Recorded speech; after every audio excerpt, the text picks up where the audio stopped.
Well,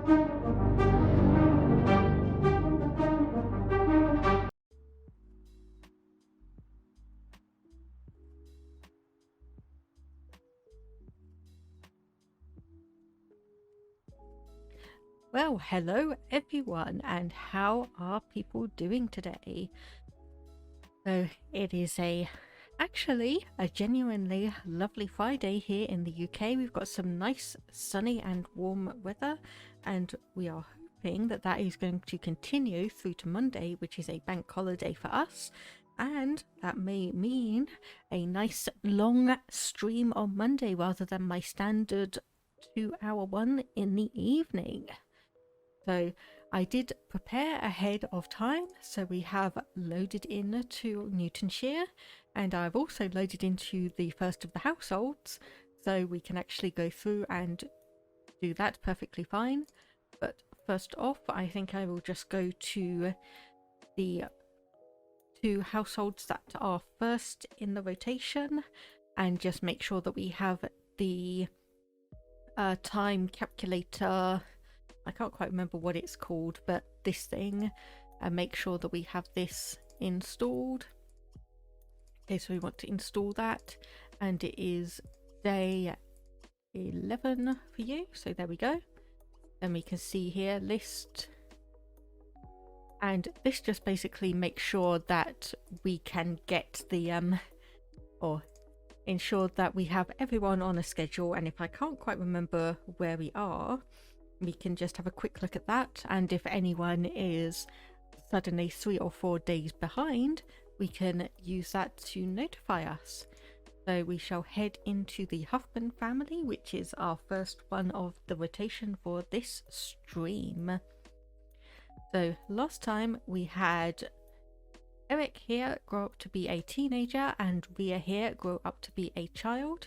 So Ria has 3 days left before she becomes a teenager, so that will be a Wednesday evening. As for Eric, he's pretty much right at the start of his teenage lifespan, so despite what that says, he will become an adult in 13 days, and he is family and romance, which also means he has a want to have 20 simultaneous loves, which I'm sorry to say, Eric, that is never ever going to happen for you. We just simply do not have enough sims around who would be of the appropriate age and orientation. So let me just go up here and install this for the family and set it to, once again, day 11. And Eric's orientation, he is straight and doesn't find anyone attractive, at least for the moment. So the only teens that we are really aware of are the Burrs, and they are basically on the opposite end of the attraction spectrum. So we will tell all of you to tend that, water them, and yes, I will get you to come through and start tending to them as well. And interestingly enough, Raymond actually has the fear of having a baby at the moment. We were debating on the last couple of rotations how we were going to look at potentially fulfilling his want to have a baby, but now that it is a fear, that is quite interesting. Perhaps he now realizes that it's better off to focus on the kids that he currently actually has and be able to work towards making the community better. Or maybe he's just realised that if he adopts a baby right now, it's going to be a long while before that kid actually grows up to be somewhat self-sufficient, like Ria and Eric are here. And the phone's ringing, but I think we will just avoid that for the moment and hope that the game doesn't outright crash, because, you know, Sims 2, really old game, and yeah, prone to issues. Okay, so Raymond is going off to answer that phone anyway. I'll tell Eric to come down. I'm going to say come down and water the plants, but nope, that is one of the Burr sisters who wants to chat to him. So we will just let him. Nope. I was going to say you wanted to answer the phone. So we can just let them have a bit of a chat and catch up. Obviously he has the want to be best friends with her, but that's probably not quite going to get done in this chat. We've got a bit of a long-term relationship to actually get through. And what else do you have the want for? So gain a skill point just generally, and gain a cleaning skill point. So I might get you an easel and get you to do a bit of creativity studies. If I can find the easel, there it is. Just to make sure that we have some decently well-rounded sims. And also for Rhea, gain a generic skill point and reach logic level 7. So we could actually get her to study cooking for a bit. Once again, just to make sure that we have sims that are reasonably well-rounded. And hopefully have less of a chance of doing something silly like setting fire to food, which is what happened during the...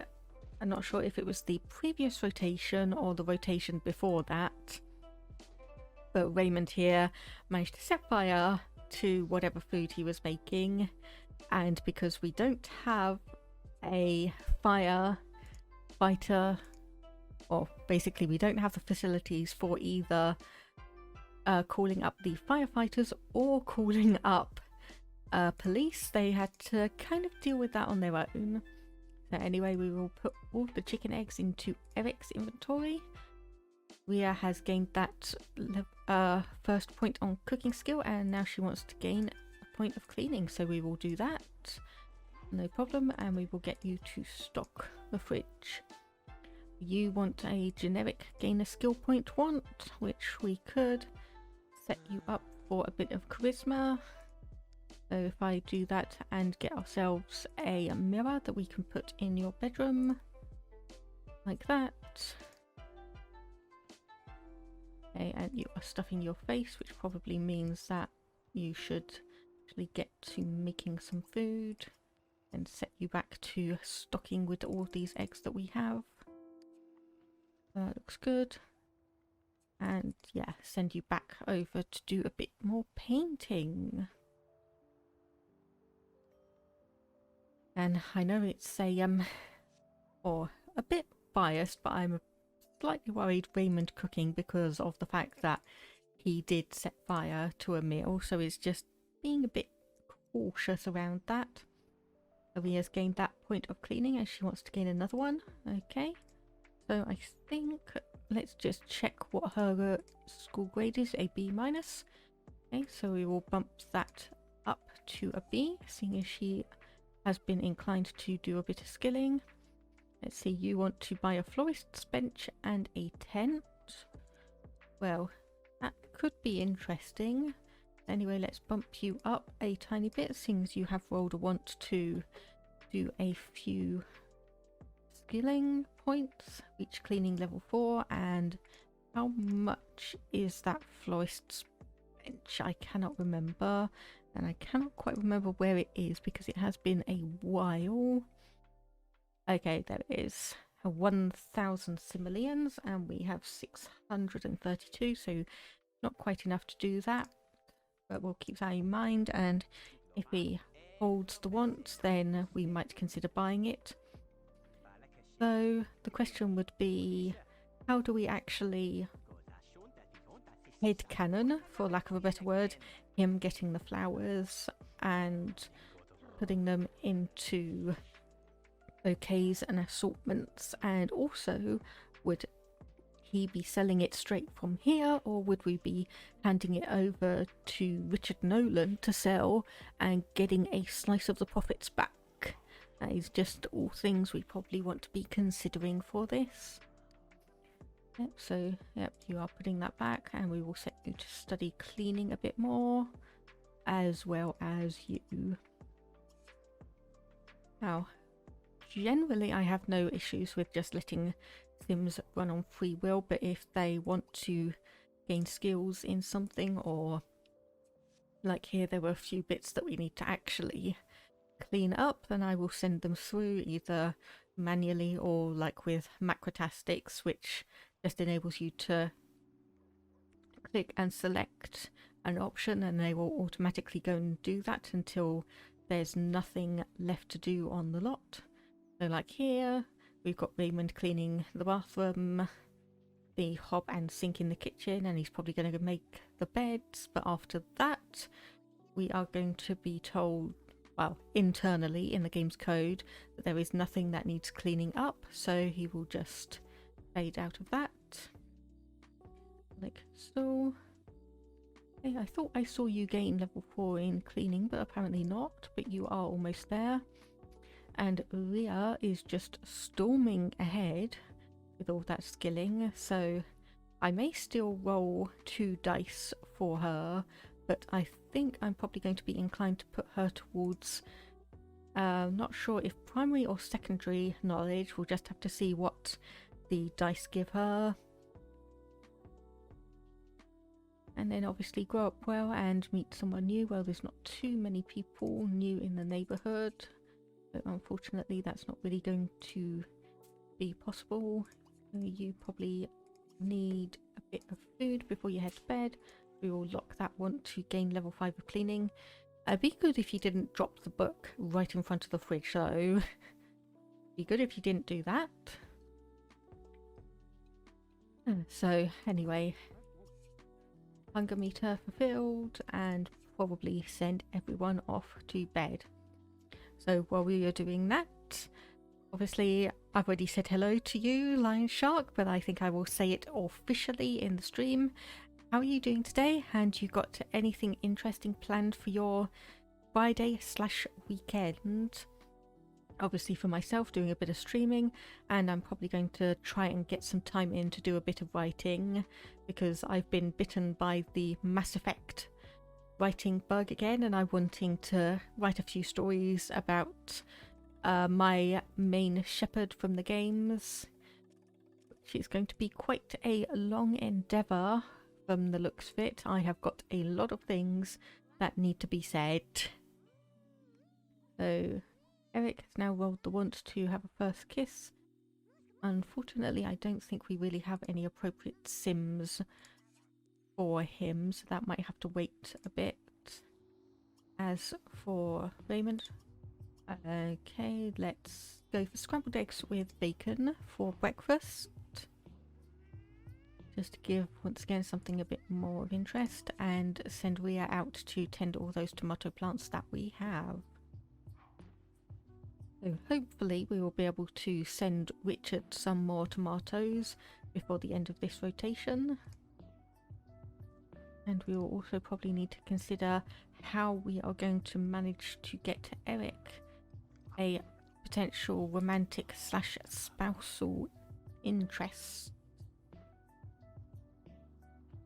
I'm thinking I might actually increase the amount of townies that we have when we get either up to a certain level on Richard's business, but I'm not 100% sure which one, or when we reach a certain population level. It may be that we decide on adding a new household or two at a certain business level, then adding another one a bit later on, and then generating some more townies, just once again to give some interest. And I still never actually got a formal answer to which of the 2 households I have in reserve that we should add. The half alien Sim and his sister, who had rather conflicting lifetime wants in their original hood, or the 2 sisters and 1 brother who are all witches, who may or may not still be witches in this neighbourhood. Once again, I've still not 100% decided on that. And admittedly, my thoughts at the moment are leaning towards the half alien and his sister, just because I think those are like slightly more interesting sims. Plus also the sister in that was quite business orientated, so she can either help out Richard on his business, or we can get her to create her own new businesses and bring in a bit more interest and money into the neighborhood that way. Okay, so we had the male person come through and we got our energy rebate once again, and everyone else seems to be fine. Okay, Raymond, I will once again let you to study some cleaning, and Ria, yeah, I'll probably just let you go on autonomy and do what you want. Probably go and play a bit of chess from the looks of it. And Raymond, go and water those plants. Let's just check. Okay, we will need to collect these eggs and we can stock the fridge, and also just check on the food supplies that we have, because we may be at a point where we can start reserving some of the vegetables that we grow ourselves and use those to stock the fridge, rather than necessarily just sending every single one of them over to Richard to sell. But once again, that just depends on how our community lots are being designed and developed, and how much of that we have available in terms of, well, in terms of money for the community lots also, but making sure that we balance it out with making sure everyone has a decent amount of money in reserve and also food, so that they're not scrounging around for something. Okay, so you now rolled the wonderful cleaning level 6, and you still want that florist's bench, so yes, we may keep that in mind. So only got 24 fresh food and 171 regular, so yes, we will need to reserve some of the harvest back to stock the fridge, because otherwise we are going to run out of food, and that is not going to be good, seeing as we don't actually have any kind of grocery stores around. So while you are focused on cleaning, I will lock that florist bench want just for now. Actually no, I'll lock the cleaning want, then tell you to go and call Joe, yes. So despite the fact that these are Sims I made, I don't know what it is, but I cannot remember which is the older one, Joe or... Ooh, okay, that's interesting. Okay, you rolled the want to fall in love with Joe, even though you have, like, no chemistry with you at all. So that is an interesting question, because this neighborhood was going to very, very much be wants focused. So he wants to fall in love with Joe, but they have negative chemistry together. So is this, are we going to read into this as a situation where Eric is just desperate to have a girlfriend, or is he actually genuinely going, it's like, okay, there's not much chemistry between us, but I do like her and I enjoy being around her as a friend, so we might try a relationship. Oh, either way, that's going to be interesting. And I think I will actually get him to invite her over, and we will just see what happens between the two of them. So let's do that and invite over. Seeing as I think I aged up one of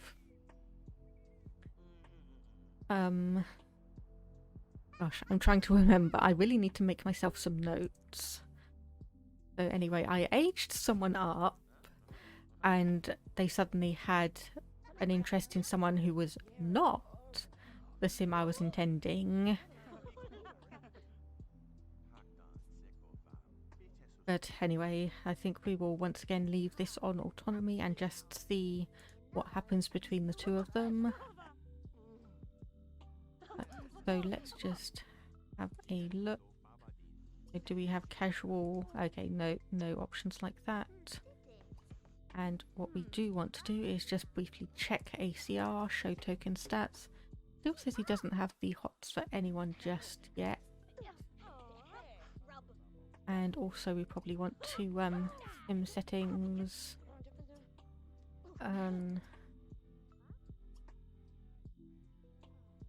Okay, that looks fine. Autonomy. Okay, yep. Required relationship. Yeah, global default, short term 80, long term 50.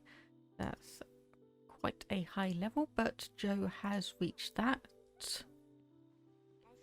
And we can just have a quick nose at everyone's motives. Okay, Ria's is a bit low, but probably not helped because she did all of that work around planting and weeding. We'll send Eric over just to get some food out. Once again, just get that scrambled eggs and bacon. Raymond is kind of okay in terms of how full his hunger bar is. As for everyone else, okay, looks like Charlie's just decided to join in on the hangout discussion and just get a bit friendly with everyone, and Joe is just sitting there really not sure what to do. So actually let's just flirt, and I will just give them a tiny little nudge and see what happens, because obviously that is quite a big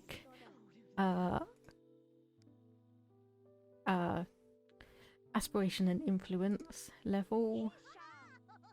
So we can just see what happens. Oh, he's got the flirty walk on. And let's see. Oh, okay, she was actually receptive to that. So that seems to have worked out okay. No flirty hearts or anything, no. But we will keep that want to fall in love with her locked just in case something else happens to happen. And bump that back up to 2 speed. And then just standard gossip. Hey, not Joe, Ria, you probably want to get to sleep. And you two are just being like, well, pretty much just general normal friends, so we'll say goodbye to everyone. Oh, there's a couple of plants over here that probably need a bit of spraying. Cancel that, say goodbye, and then send you to sleep in pyjamas. And similarly with you, Raymond, we will get you to go to bed. So Wednesday we will have Ria grow up to be a teenager. We will see what aspiration she rolls, but she is definitely going to be knowledge in there somewhere, simply because of the wants that she's been rolling. And then beyond that, I think we will just have to see, because I did roll everyone's sexuality preferences, and so Ria has hers set, but I have no idea what it is. And we will be able to see what that is when she grows up, naturally. And first up, okay, let's send you all out to tend the plants. And we had, I'm pretty sure I saw one with the bugs around, but it looks like the ladybug house may have sorted that out. Hello there, Bingles to Toga. Thank you very much for the follow. I hope you enjoy my streams.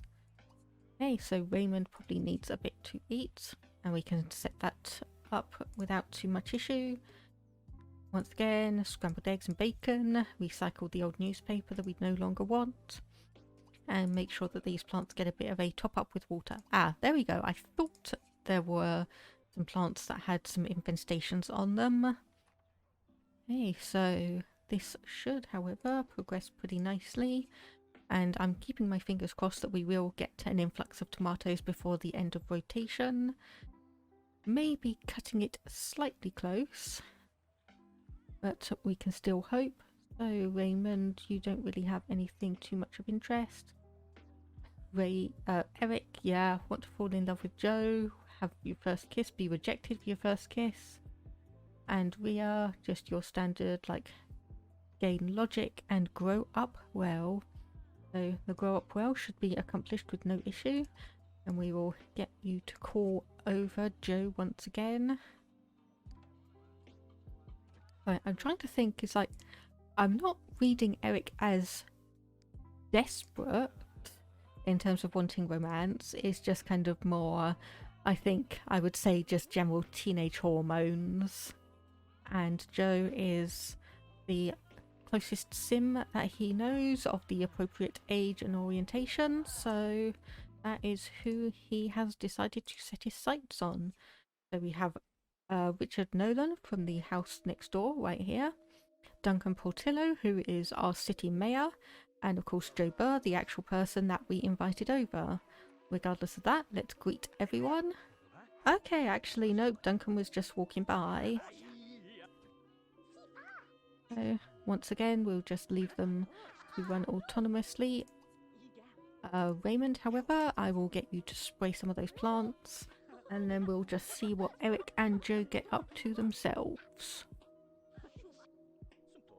So pretty much just trading off discussions and conversations between the four of them. Nothing overly romantic from Eric.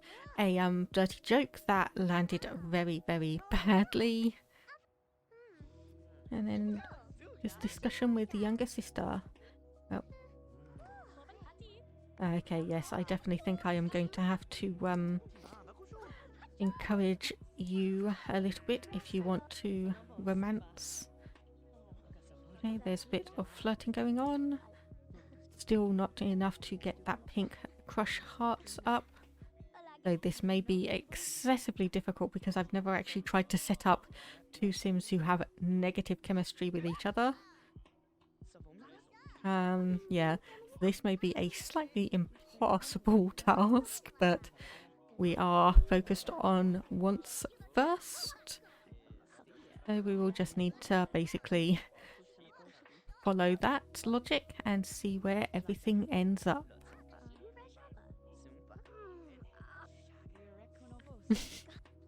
Yeah, all of these flirts and romantic actions and whatnot, like normally on relationships with Sims I would seriously expect all of the red hearts to be flowing around by now, but this is being excessively stubborn, although we have actually gone from negative chemistry to no chemistry, so that's a slight bit of progress.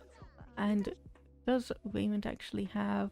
Okay, yes, he does have the Renew You Porter Chug, so we could change his turn-ons and turn-offs, seeing as they are Stink and Great Cook, and turn-off is Unemployed, which probably isn't helping. So seeing as he has set his sights on Joe, I'll cancel that for the moment, and... Gosh, where is it? There we go.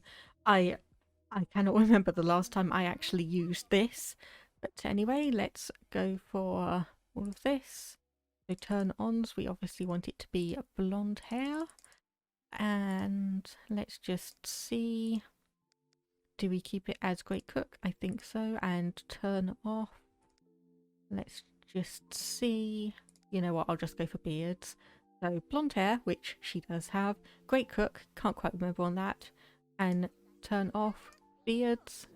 Let's see. Yep, that's given them one bolt together. So we have a bit of progress there. So let's just see how this goes. Macro, socialize, romantic. And we may quickly pop back into the Burr household as well and change her turn-ons, maybe. Ah, there we go. She has finally got some crush hearts. Eric himself is still being a little bit stubborn. And we just had a neighborhood kid decide to kick over the trash can. Okay, so we are going to have to put some emergency measures in place for that. Clean up stuff. Okay.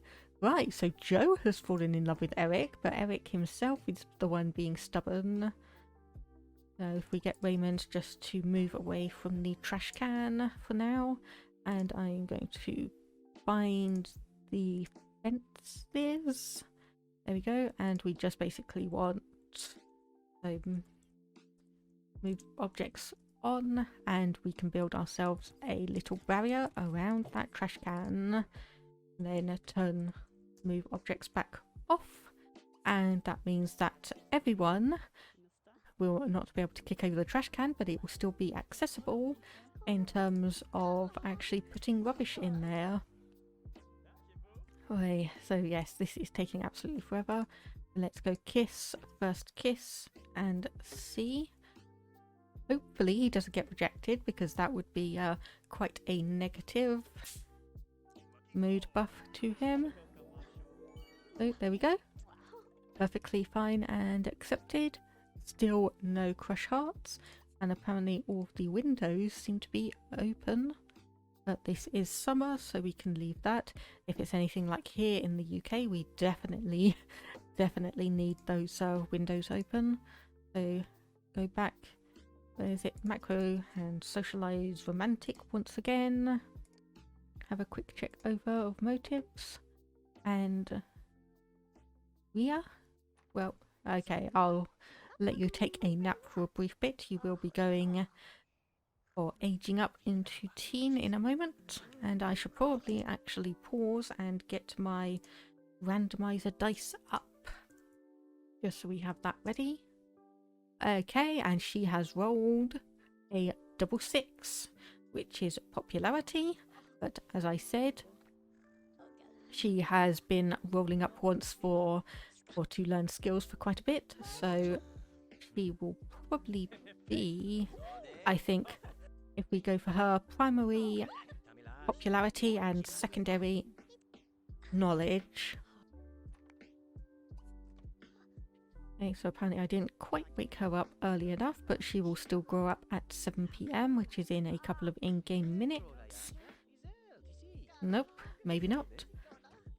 Maybe yes. Okay, there we go. There, she's growing. There we go. Oh, and that is actually quite a decent outfit that she has randomized herself into, so we will be keeping that as it is. No need to change anything. And as I said, popularity aspiration, we will keep her turn-ons and turn-offs absolutely random. We don't want to grow anyone else up because we have no idea what her orientation is or that of them. We can come back in here, add you knowledge as your secondary, and just let's have a look at you. Okay, so once again, as I said, I have some of the, oops, okay, this is being a bit sensitive, some of the additional extra Body Shop facial sliders. So the mouth and the nose, I know I definitely tweaked using those, and I think I did the eyes as well. We can't really see her ears too well, but I believe we did manipulate that a slight bit. And anyway, she should be getting her ACR tag at 8 PM, so we can just send her to go and get some food, and we will check on her ACR token in a moment. So Raymond has now gained the want once again to have a baby and get married, but so you are asexual sim and with obviously no attraction to anyone, so I'm not quite sure where that would happen, but we shall at least just try and keep him happy as is. Okay, I'm gonna get you to stop paying attention to Joe and actually go and get some food, because otherwise you're just going to focus on that over way too much. Okay, no lifetime won't roll up yet, but let's just see your token settings. So you are gay. Okay, so she has negative attraction to males but positive attraction to females, which is probably going to be a tiny bit difficult, as if we see the hood census. Oh, let me just bring that back. So hood census, we have 4 gay female sims and 4 bi female sims, so we do have 4 which have no preference and 3 male sims that have no preference as well. So we will quickly run that. So hood, run the randomizer. Let's get you back out of bed. We want to do no preference only and do high, just so sims don't necessarily flick between preferences just because someone flirted with them a couple of times. So let's have a look comparatively. So we basically added 1 bisexual male sim and one gay female sim, so that does give Ria a tiny bit more options, but it obviously depends on how old those sims are, because if those are all children, it might be a bit more tricky than if we had one that's a teenager and one that's an adult.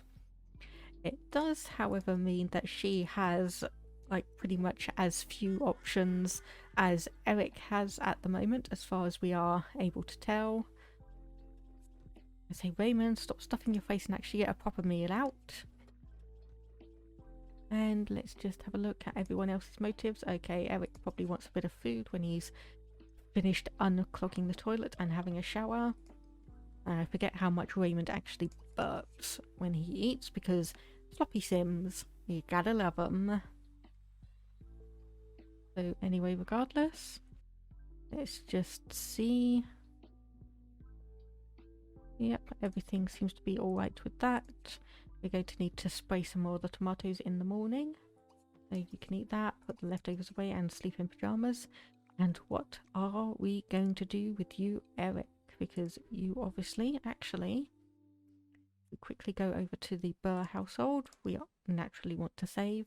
And I think we will change Joe's turn-ons and turn-offs to something more appropriate to Eric. And we can also see, obviously we know she's at least had a crush on him, and I think she may have fallen in love as well. So let's just see. Okay, she has a want to go steady with him. She has one bolt with him. Yep, love, crush and love. And what are your turn-ons and turn-offs? Jewelry and a great cook and a turn-off of fitness. So once again, we will get you to drink that porter chug, change it so you have an attraction to black hair, and I'm just trying to think what Eric was good at. So if we do mechanical, and yeah, keep fitness as a turn off.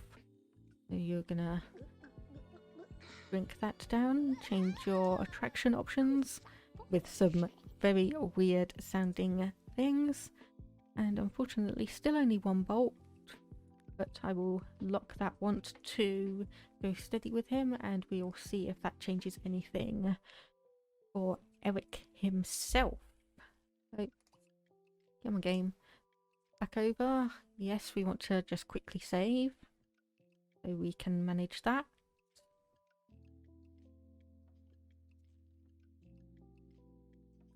And there we go, back into the Huffman household, and that may have done a little bit of reconfiguration. Yep, okay, Ria wants to become an icon, which is the top of the show business career. That is probably not going to happen.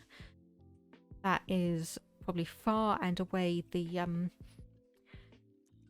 least likely job that's going to occur in this neighborhood. And let me actually just see. Okay, Eric is up to 2 bolts with Joe now, so we don't want that. And let's just see the ACR tokens. Yeah, currently has the Hotsville Joe Burr, so maybe tomorrow we'll be able to get a bit further into the flirting and actually get him to fall in love with her. And we'll just have to wait and see for that, unfortunately, because, well, I'm not going to force anything. I have tons of mods at my disposal, but I am not going to needlessly manipulate the situation.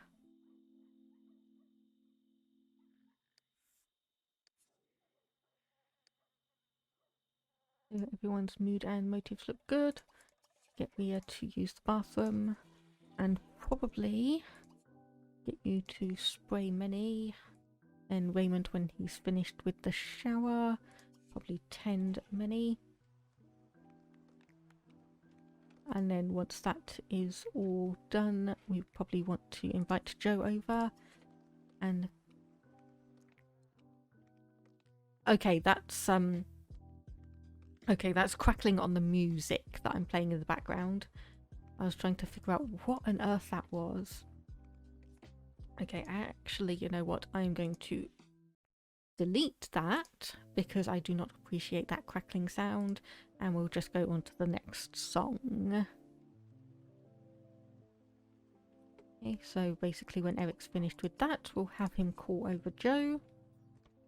Let them do a bit of autonomous romance and we can see where things are going to be going. No, we don't want to get the magazine, thank you. So hood-wide settings, the global. Okay, and I just want to have a quick check and just make sure that everything is as we would necessarily want it. Okay, so one thing that we do actually need to do is we need to calculate Ria's ideal number of children and her risky woohoo percentage chances. So if I go back and find where all my rules and subsets are, so we will invite you over. There's sounds great, you'll be there in a few. Okay, so we will just pause that for a moment while we go through and get those rules up. So there it is. So we want get the calculator up. So it is going to be Ria's neat, so 4 points, plus her outgoing, which is 10, plus her active, which is 4, plus her nice, which is 3. Divide that all by 3 and then divide by the aspiration bonus times by 2. So she is popularity, so that is 4 points times by 2, which is 8. So ideal number of kids is 0.875, which rounds up to 1. Basically, no matter what a sim has, they always seem to have an ideal family size of at least 1. And then we want to calculate her risky woohoo percentage. So that is 10 points minus their neat, or minus the sum of their neat, and then plus their playful points, which is 4. Okay, so back up to 10, times by their aspiration, which is going to be 3 for her, being a popularity sim, and then divide by 3. Okay, that is just the standard 10%, so we can leave that there. So then if we go over here and show her token stats, we can see ideal number of kids 1 and risky woohoo odds are 10%. So we will also need to see if she has attraction towards anyone. Oh dear, this is going to be interesting. Apparently Joe is one of the bisexual sims in the neighborhood, and she has attraction towards both Eric, who she has a want to go steady with, and apparently one bolt with Ria here, partly probably because they share a primary aspiration. Well, that makes things interesting. I wasn't quite aware of that. So we will have to see who she actually ends up preferring potentially. That could be quite a twist. It starts romancing one sibling and then realizes that actually he much prefers the other one. But regardless, she has come in, started flirting a tiny bit. And then almost immediately just gone back to playing games. So I think I will actually just have you just not check, because that will take a while. So ask,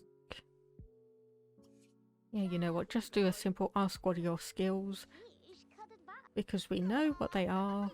They're pretty good at cooking, creativity and logic. So none of those really apply, but we will have a quick check just to see if there's any romantic interest between the two of them.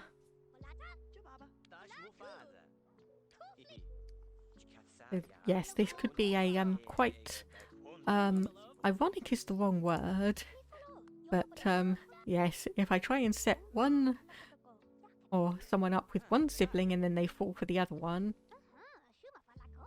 that I'm not quite sure how I necessarily rectify that, because once again, like I said, we are following a wants-based system. So if it turns out that Ria snags Joe before Eric, we may have to consider what we're actually going to do in that situation. So anyway, things need cleaning up again. So Raymond, you are set. I'm setting you to do all of that. Okay, and apparently you've slightly glitched and you're carrying around an old newspaper. Okay, yeah, you've got a bit of awkward animations.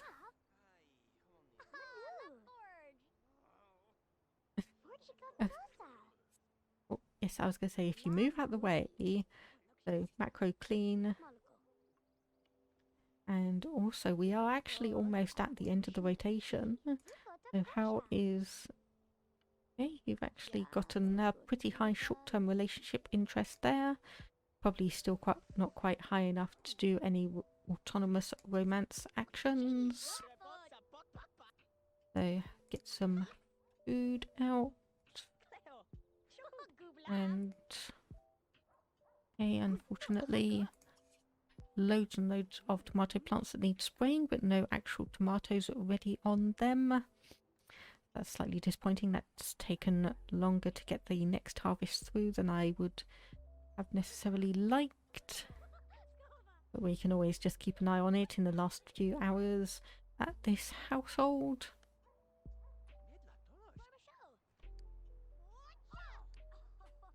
So having a nice little pillow fight quickly, though limited space means limited options for that. And yeah, so there's 4 days between them, which is, you know, sounds pretty standard. And there we go, past 6 p.m. and just 1 hour to go. Well, 40 minutes for the rest of the rotation. So things are still pretty quiet in this area.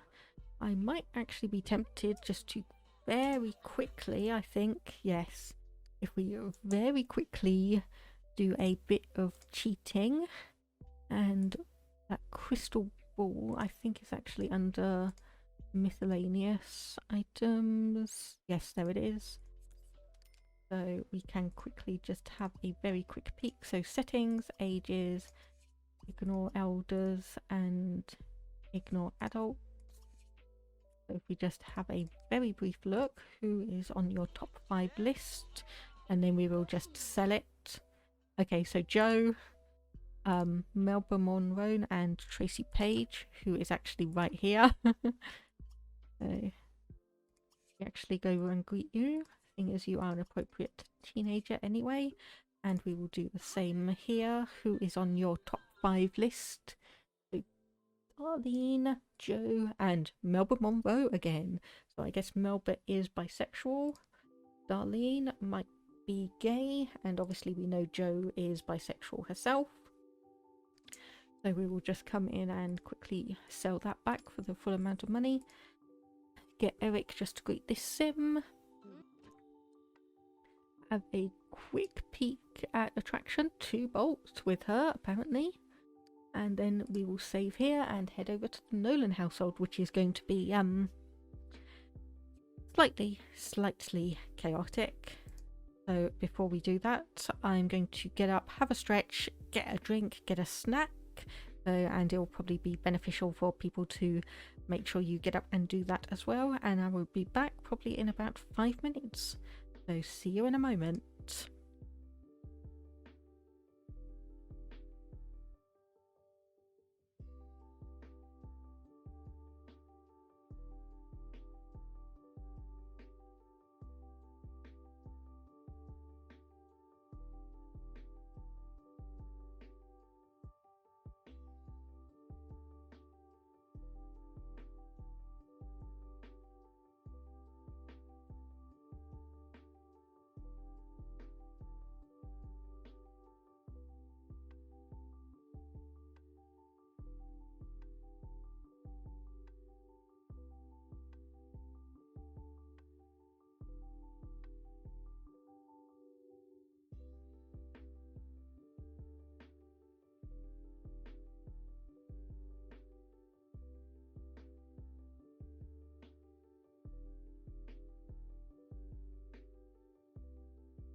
Okay, there we go. I'm back. And also, while I was quickly getting the drink, I did realise that, yeah, I set this as day 11 at the start of the rotation, which is not what we want. We want it at the end. So there we go.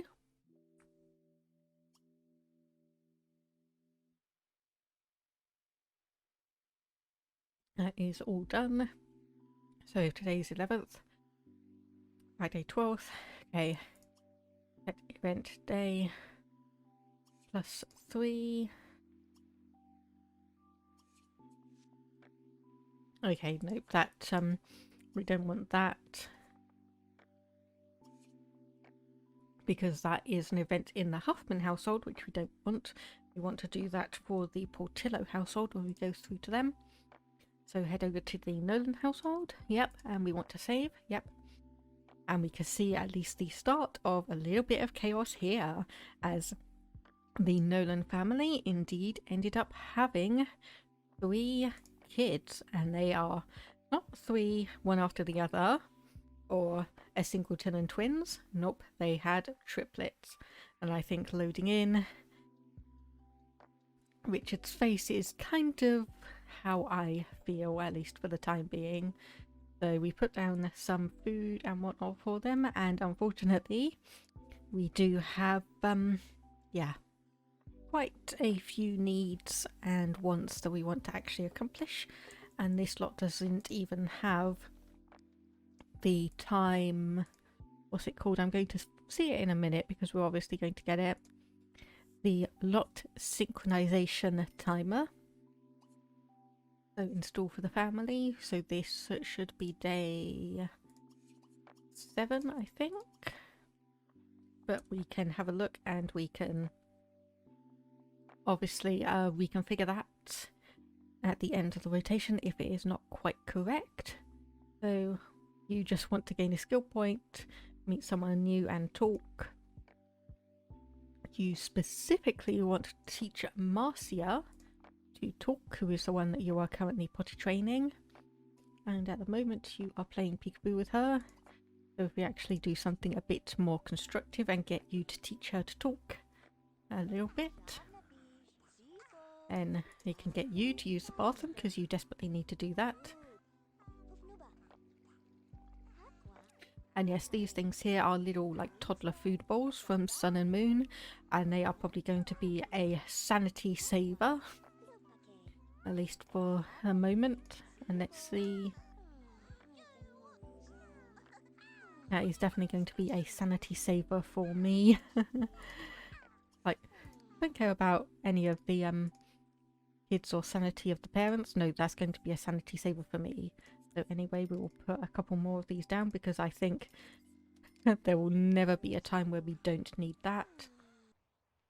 So I will get rid of, okay, apparently that was still a goose box. I never actually got rid of that. Never mind. And then we will come back here and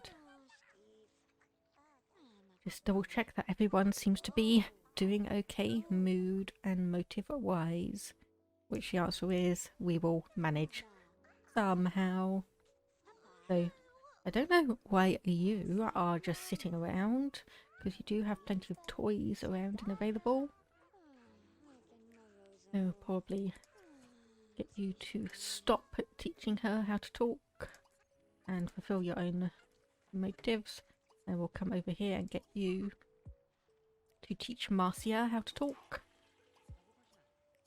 And then get leftovers back. And oh my goodness, this is going to be pretty chaotic. Especially as we are going to have toddlers who need to have a nice afternoon nap. And make sure that we have that managed without too much issue. Okay, and you are being a bit depressed, so potty train Harry. And then get you into a crib afterwards, most likely. So then put you, Harry, in crib there. Get you to stop teaching her how to walk, because we will want you to potty train Isabel and put her in the crib.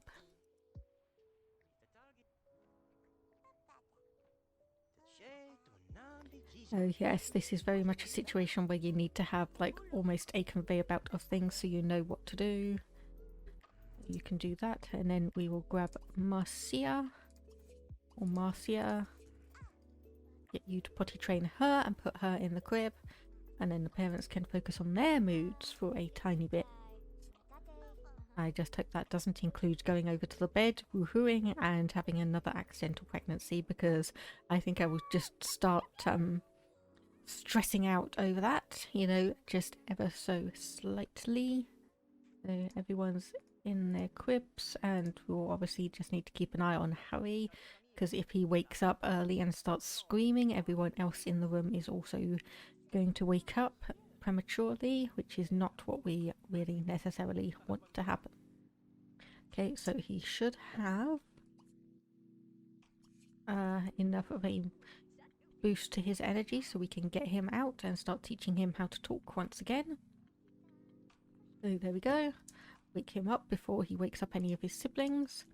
Then we can go into the living room area, teach him how to talk. So there we go. Then we have Isabel, who basically wants to learn everything. So we'll let Richard finish eating for a bit, and then we can go and get Isabel. Need anything? Doesn't look like it. Okay, so we can bring her out and probably just put her down, and then we can grab Marcia, or Marcia. I am seriously going to call her Marcia rather than the more standard Marcia, and I'm not actually quite sure why. I mean, I'm the one who named her. It's not like she was a randomly generated sim. But anyway, so oops, nope, too far. So we will teach you how to walk, and then Isabel, we will just probably get you to. Okay, apparently some of these toys are glitched out and you can't actually use them. You can play with that one, not that one. So false error on that. No options available with that. Okay. So we can sell that and go and get a different toddler toy. One that's not going to be too noisy. And let's go for... Oh, let's get the, I think it's called a speak and say. But anyway, she can go off and play with that for a bit.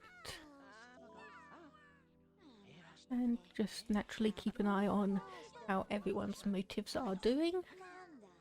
Seems to be absolutely fine.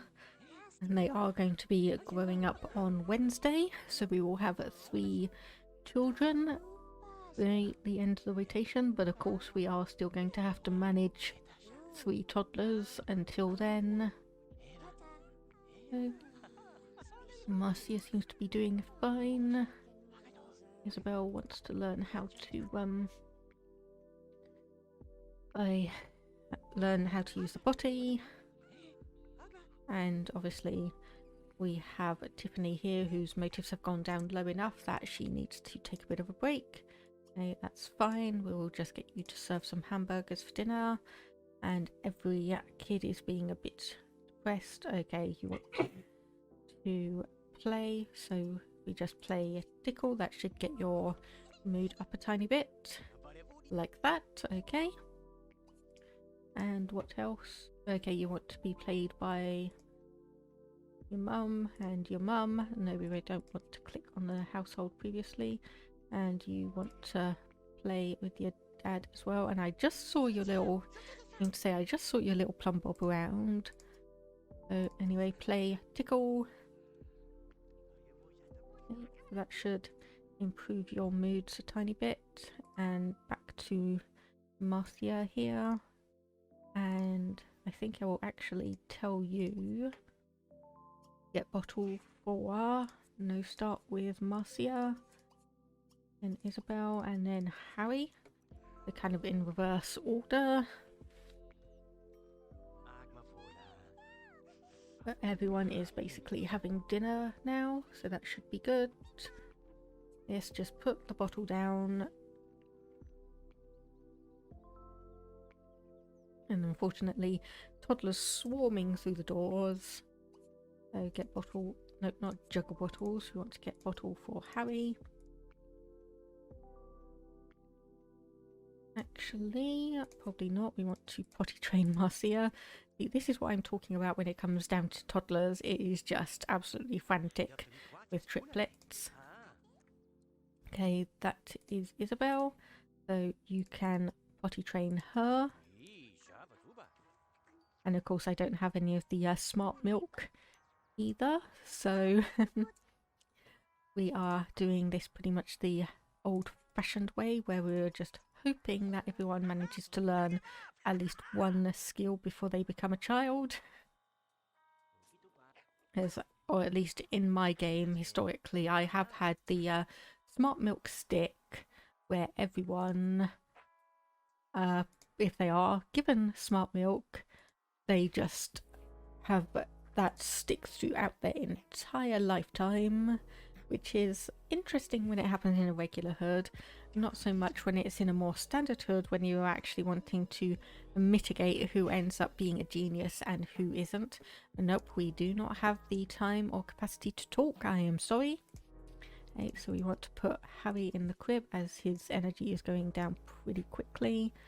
Similarly, Marcia, so we'll do that for you. And Isabel wants probably a bit of food. So yes, I will go back in here and grab her some stuff to eat. Okay, she's gone automatically to that, so that's good. And then just wait for you. Okay, you've done with that. Then we can put you in a crib. We can tell you to grab some food. And then probably use the bathroom and let you run on free will for a tiny bit. Oh no, actually put the burgers away just in case. We don't want those to go bad.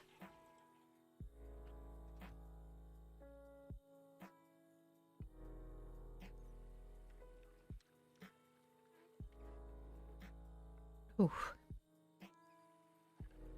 Who knew that looking after 3 toddlers in a first generation household would be this tricky without smart milk as well?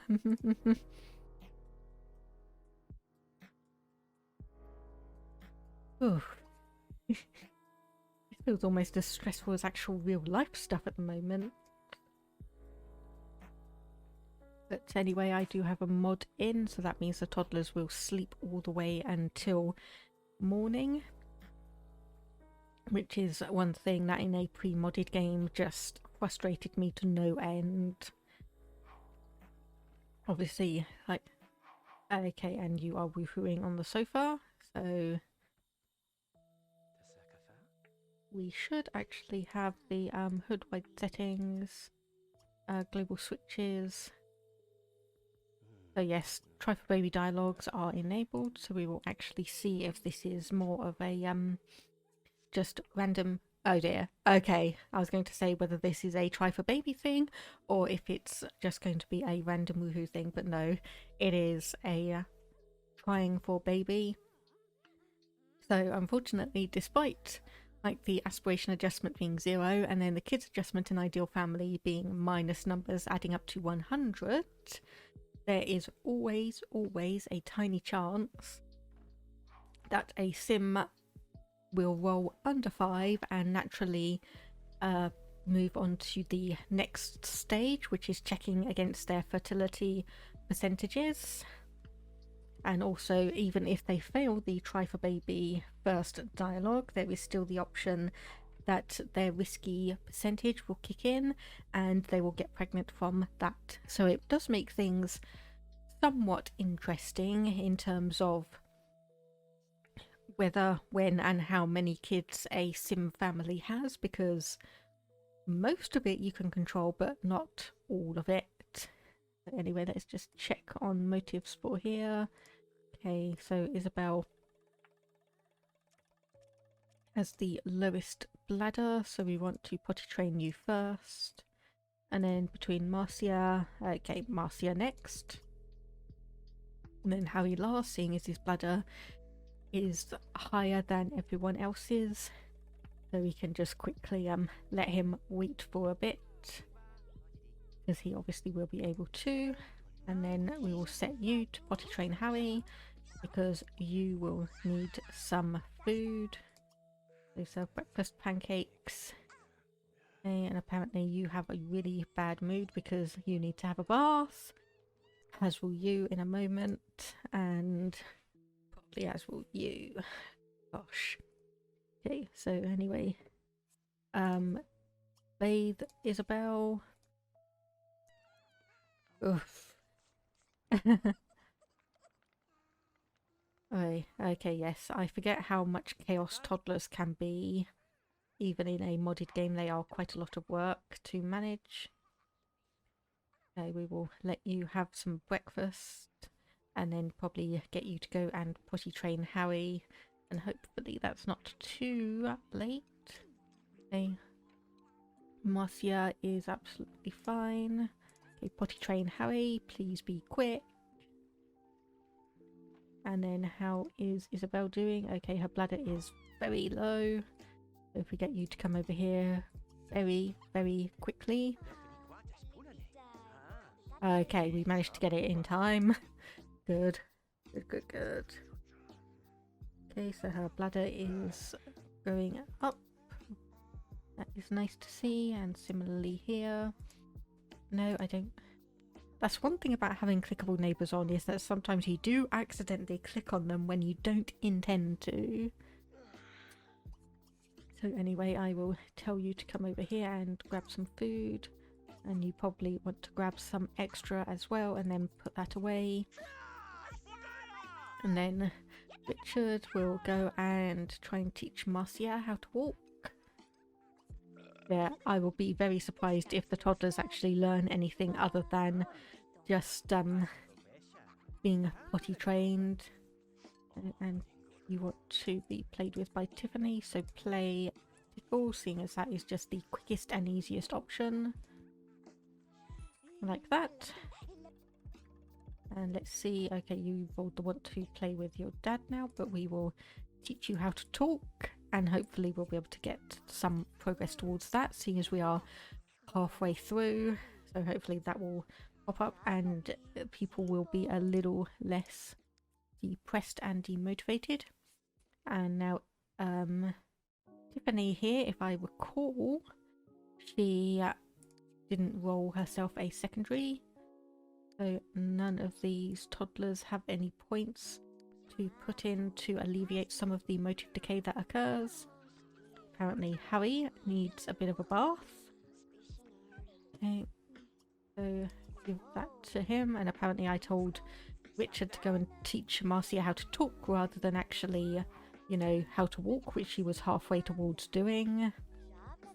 But regardless, he is going to need to be potty trained a little bit.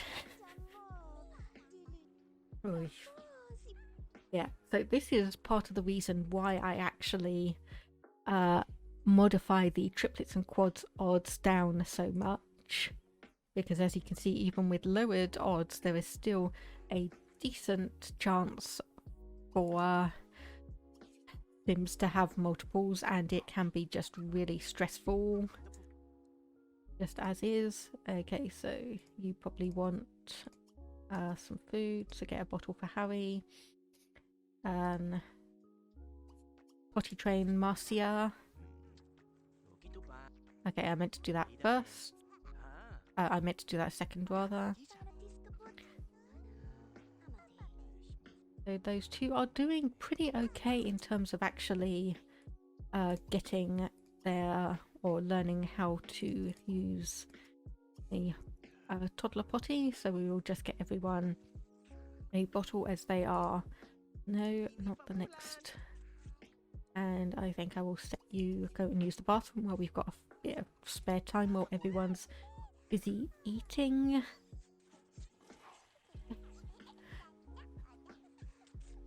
Yeah, I did just go and get you one, Isabel.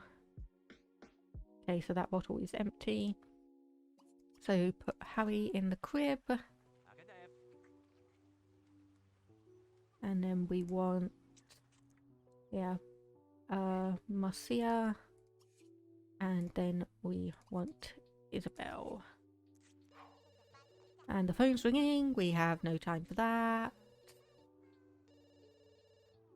I'm sorry, we have no time for you. It's you. Oh, it's for Tiffany anyway. That's fine.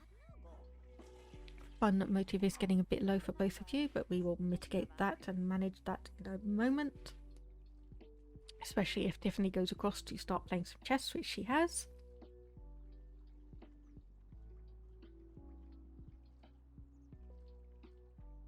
Take a quick drink while I've got some time. And yeah, obviously in this situation as well, we don't have any capacity to call and hire in a nanny or babysitter. Thing is, that would obviously need to come from the town itself rather than being someone that can be called in from elsewhere. Either that or we are able to do it, but it would be 2 to 3 times the cost, and once again we are struggling a little bit with funds in the neighborhood, and Harry has just woken up, so he is going to wake up his sisters. So let's just hope. Okay, everyone seems to be fine in terms of energy, so let's get Marcia. Okay, actually if we let Isabel out and then we get Harry potty trained, so let's do that. And yeah, as we can see, it's like Harry starts crying because he's woken up and he doesn't want to be in the crib anymore, so we can get everyone else out. So you seem to be doing absolutely fine. You will need a bit of food, so once again, toddler plate down. It is an excessive amount of money, but I'd rather be able to have the spare money and manage that than anything else. Okay, so you still want to teach Marcia how to talk, so when she comes back from having a bath, we'll be able to get that done for you, and that will increase her mood a little bit, especially seeing as we have 1 day until everyone grows up. Anyway, put Marcia there, and then I think, yes, we will tell you to go and teach Harry how to talk. So you can come and teach her to walk.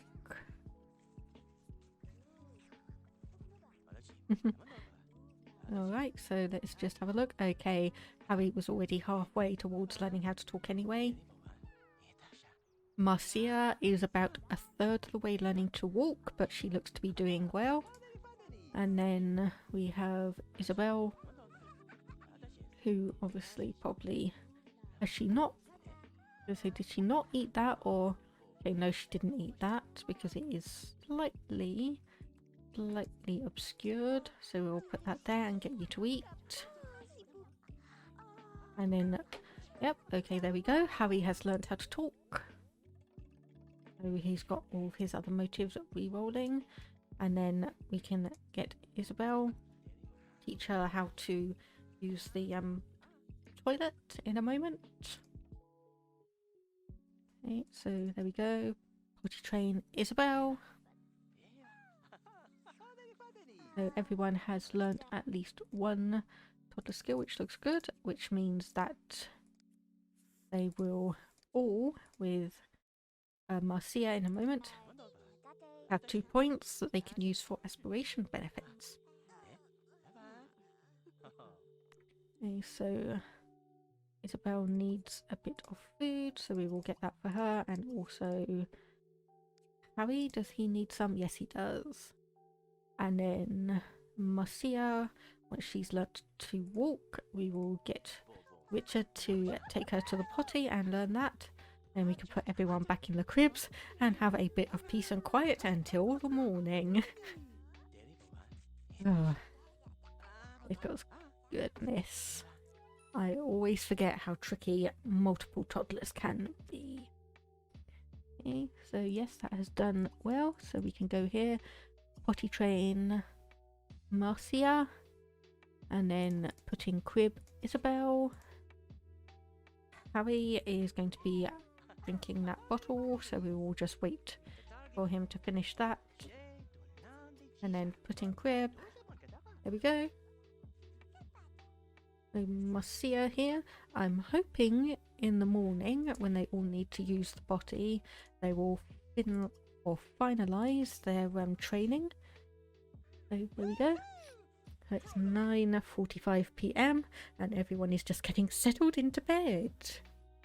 And then once again, I'll just leave them, the adults, to a bit of autonomy and just see what they do, because their motives are a bit low.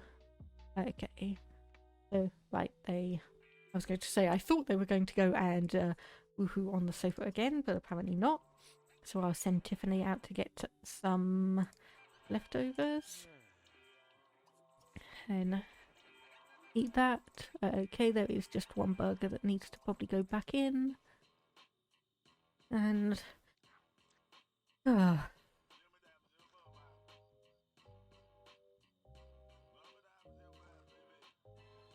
hopefully in the morning of Thursday, as everyone will be children rather than toddlers and somewhat self-sufficient, we will then be able to actually open up the business once again.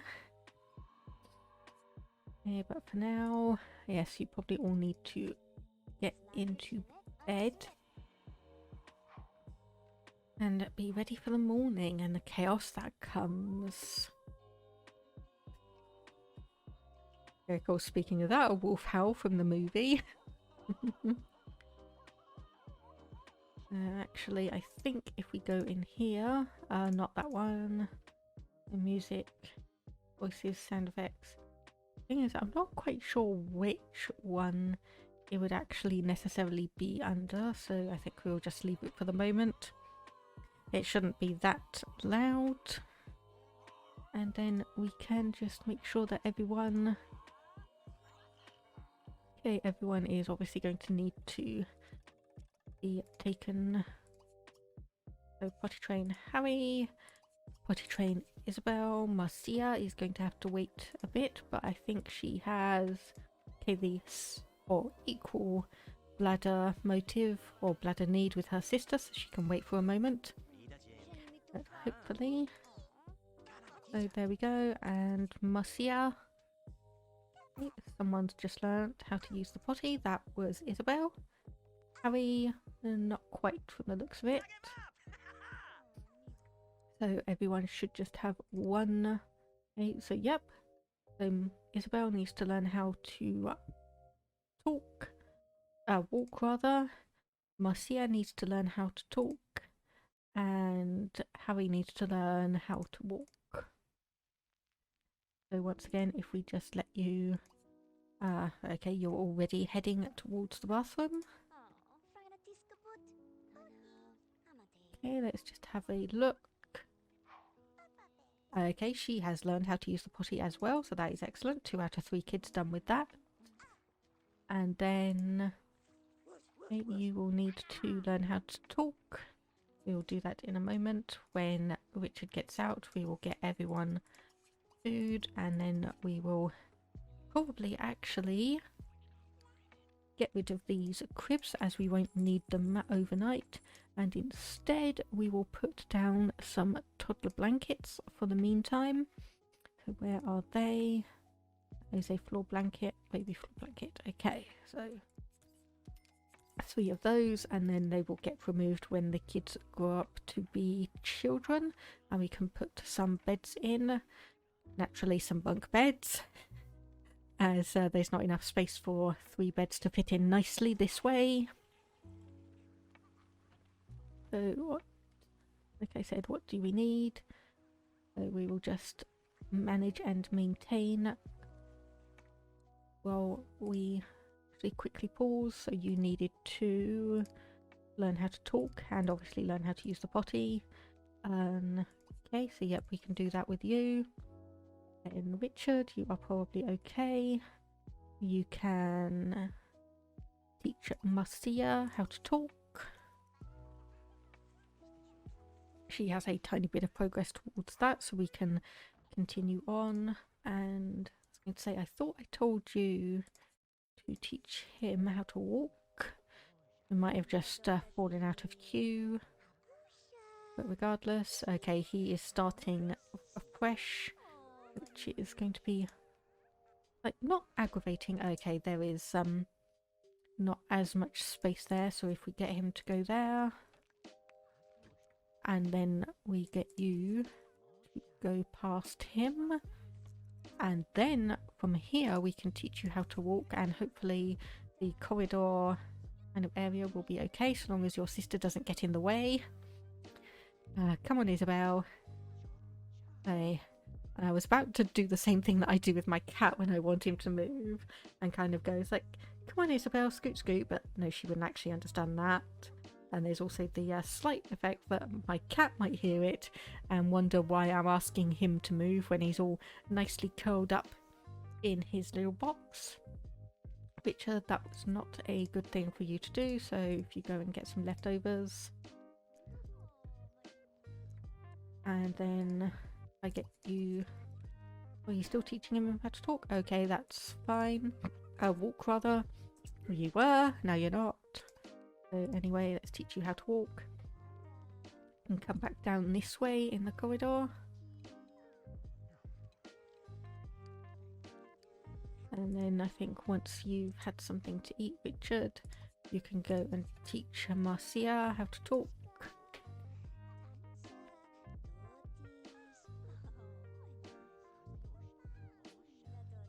And Isabel apparently just wants all the attention from Mum at the moment. You apparently are having a bit of trouble in terms of actually needing some fun, so we'll just set you up to play some red hands, and similarly we'll cancel out the teaching to walk with you and get your fun motives back up. Thankfully they are all heading over to their respective little floor blankets, so when they wake up they'll be able to just crawl off them without waking up their siblings. And yep, okay, everything looks to be getting back slightly in order now. We should be able to open up the business tomorrow without too much difficulty and actually get a bit of money through from that. Speaking of, I'm wondering if it might be an idea I send you business, be restocker, and start restocking these things that we have here, just to make sure that those are all ready. Okay, so who needed to learn how to use the potty? So you'd learnt. It was Harry who needed to still learn. So if I cancel that out and potty train Harry. Okay, so yes, he is waking up. Unfortunately, couldn't quite grab him before he moved away. So we'll potty train him. Does he have any wants other than grow up well? Nope. So Marcia does want to learn how to talk, so we will quickly go and get Richard to do that for him. Harry has learned how to use the potty, so that's good. And we will dress everyone. So appearance, everyone, clothing, casual, just so we actually have them aligned somewhat for when they grow up. And speaking of, we can delete these toddler mats that aren't being used.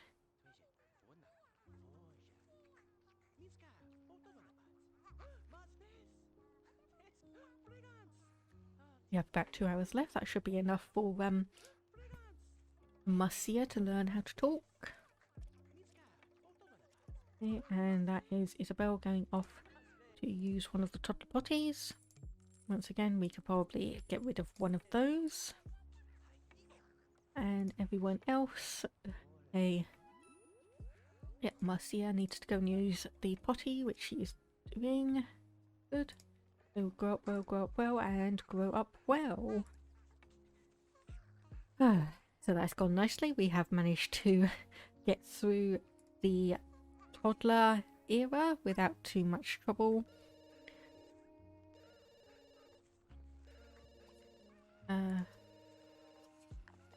Okay, that actually needs some active stuff to do. And we have 2 out of 3 of the kids have grown up, and they've both grown up into decent outfits, so they will stay like that. And let's just have a look at them. So we can obviously see the difference between the 2 of them. But there are some slight differences, which even I can see. So, Isabel, precocious preschooler. Isabel is well on the way to perfection. And Marcia, miracle might. Life for Marcia couldn't get any better or longer. Okay, and then obviously we will have Harry grow up in a moment. And we will see how he looks as well. And fingers crossed he manages to grow up into something decent. Just add all the aspiration benefits together, and obviously also delete some of these toddler toys and the toddler potties that we no longer need. Okay, so we basically have the 2 sisters both in purple. So we will go for the bed, and so let's just have a look at where we've got one purple one there. We need to move that teddy bear, and then the lower bed, which is here. I think we will put that down, and then yeah, probably do another one like that, maybe up one, and then we'll just use the recolor option to scroll through and find another purple-ish bedspread. Now, the good thing is they do look somewhat different. So even if I keep them in the purple, they should still look different across their ages and not necessarily be almost identical. Okay, so you have grown up into could be better, Harry. So we will actually pick you out probably a new t-shirt. So buy more clothes. No, Tiffany is not available to talk. Okay, what was that? I have no idea what that random sound just was. Not even sure if I'd ever heard that before. But anyway, we just wait for the game to obviously load in all of the child male clothing. Which is probably going to take a good moment. We can just have a brief look at that.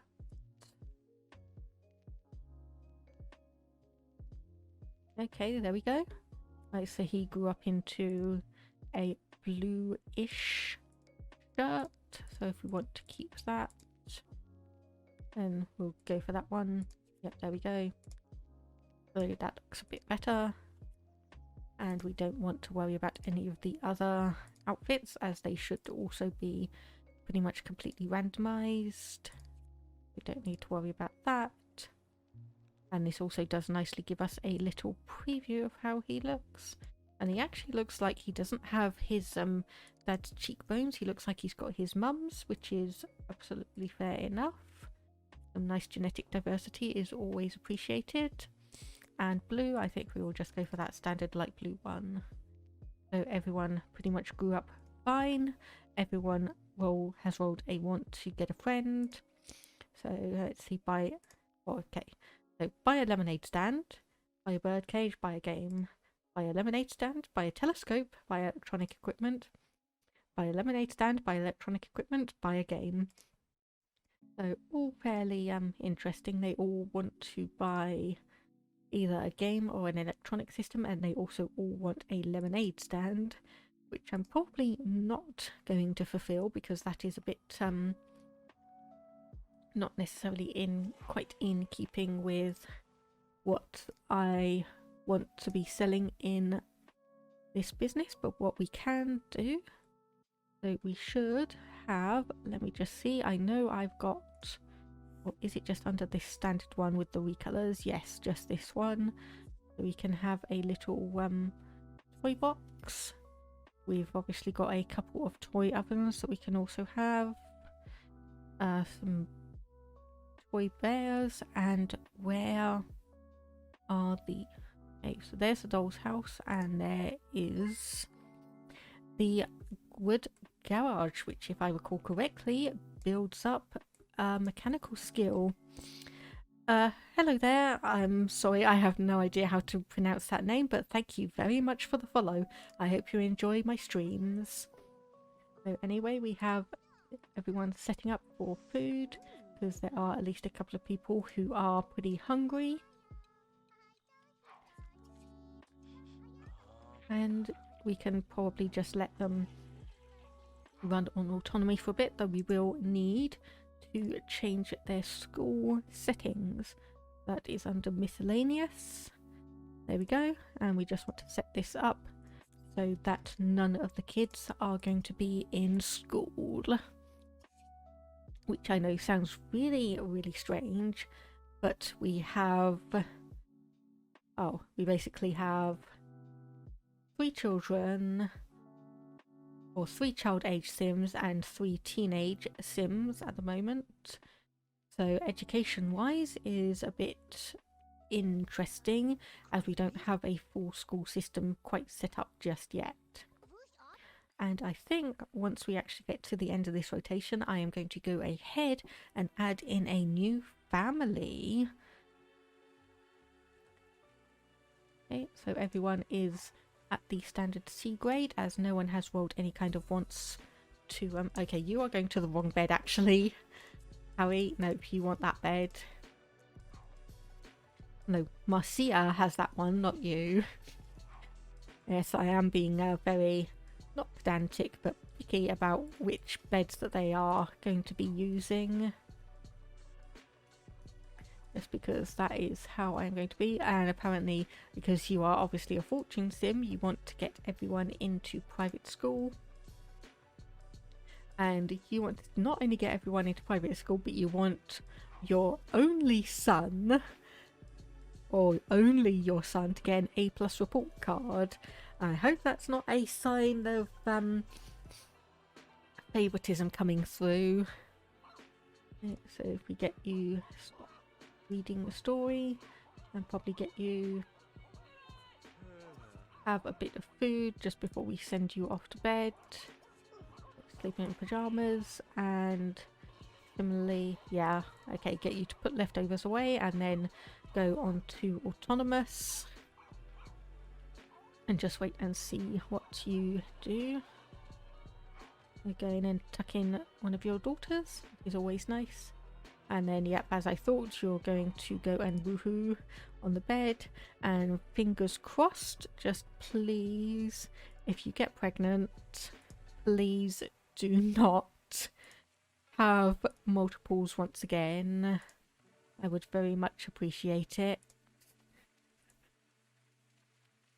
Right. So, anyway, we don't have any... Okay, I don't think we saw any pop-ups there, did we? At least I didn't notice any. Okay. Marcia is awake and using the bathroom, so we'll actually turn down her energy with testing cheats and then get her to turn off the TV. Okay, apparently that was already turned off. And then we can just get you to go and sleep in your pajamas. And let's just check the business. Okay, everything there looks like it is ready and in stock for the morning. And thankfully we have no babies or toddlers to deal with, so we can open up that business and get going with no issue. And okay, there we go, that's better. So you want all of your kids to get A+ report cards now. That's better. Not quite as much favoritism in view. So yeah, from the looks of it, Marcia really likes purple because she randomized into a light purple slash lilac night dress. And let's see who has... You have the lower hunger meter, so you can go and make breakfast, and probably Richard, I will send you off to go and clean things up and just make them a bit neater. Yes, you, I know you're hardly a neat sim, but it needs to be done. And then while the business is running, I think we will probably just let the kids do whatever they want to do. They're a few basically identical, so they want to go fishing, jump rope, torment someone, and be swung around. Thankfully, their fears are a little bit different, and actually I don't think we ever had a look at their personalities. So Harry has 1 neat point, 9 outgoing, 8 active, 6 playful, and 3 nice. Isabel is 7 neat points, 7 outgoing, 8 active, 3 playful, and 3 nice. So they share the same amount of active and nice points. And Marcia here has 1 neat point, like, okay, pretty much almost identical to Harry. It's just she has 2 fewer outgoing points than he does. Speaking of Harry, he probably needs to come and get some breakfast pretty quick. And then also Richard needs to get some. Everyone else should be absolutely fine. We can get you to put away those leftovers when you're done eating, and then once Richard has finished having his breakfast, we will start going in and open the business up once again. So yes, unfortunately no neat points across the family means all of the kids are basically shoveling food into their mouths. I actually wasn't quite aware that Richard and Tiffany have almost identical personalities. They're both Gemini, and the only difference is that Richard has more playful points and Tiffany has more neat points. So the fact that Isabel ended up with 7 neat out of that is actually quite interesting, whereas Harry and Marcia pretty much got the same personality as their parents. Okay, you actually did not get any food before you started cleaning, so we'll just rectify that by getting a few leftovers for you. So just grab that one.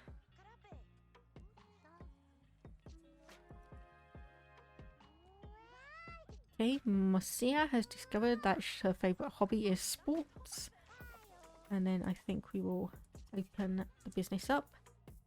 Set Richard up as, let's see, business, the restocker, and Tiffany, business, the cashier.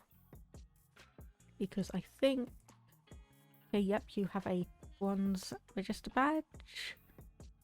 And Richard has a bronze restocking badge, so that will be as we necessarily want it. And actually go back up here, let's just check. Okay, yep, that is household and employees only, so that is all done. And we can just sit back and watch them sell a few things on their business.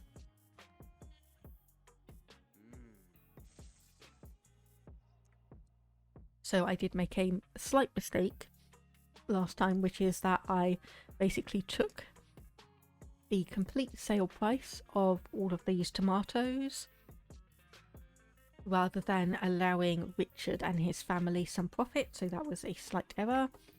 But we can, let's see, 1, 2, 2, 4, 6, 8, 10. So we start the rotation off with 19 tomatoes and 2 pole beans rather. So if I just calculate that up, so 19 tomato crates at 83 simoleons each, and 2 pole bean crates at, that is 180 simoleons each. So I think we will probably split it 40 40 20, so 40% to the two households that produce this and 20% profit towards the business. So unfortunately will be like 16 simoleons per tomato crate and 36 per pole beans, but we'll just have to manage that as it is, and we might change it in a bit of time. We'll just have to wait and see, because obviously we also get the profit from all of these items which we import, so that will obviously still be a little less profit again. But we will run this pretty much until about 6 or 7 p.m, so more or less the end of the rotation. We obviously have all the kids just doing whatever. There's plenty of leftovers in the fridge. They have each other and a few toys and the TV for some entertainment. And it will just mostly be the adults whose motives decay that quickly. Speaking of, I did see that Richard had a spare point that we can put in, and obviously Tiffany basically has nothing that we can spend on because she doesn't have a job outside of the house, so getting those job benefits won't have any benefit at all. And Richard probably has maxed out the ones that are useful for him. Okay, and apparently we have run out of tomato crates. So we'll obviously just need to calculate how many are available here at the end of the rotation, and then split up the money and send that through. Let me just double check. Okay, yep, we have indeed. Okay, and we can't actually put those up either, so that will just be items that we put into the fridge instead of trying to sell it. Okay, and there we go. So Isabel's gained a point of mechanical skill and Tiffany has gained a silver cash register badge. We have yet another crate of tomatoes that we need to stop stocking because we simply don't have the stuff in the inventory to restock it.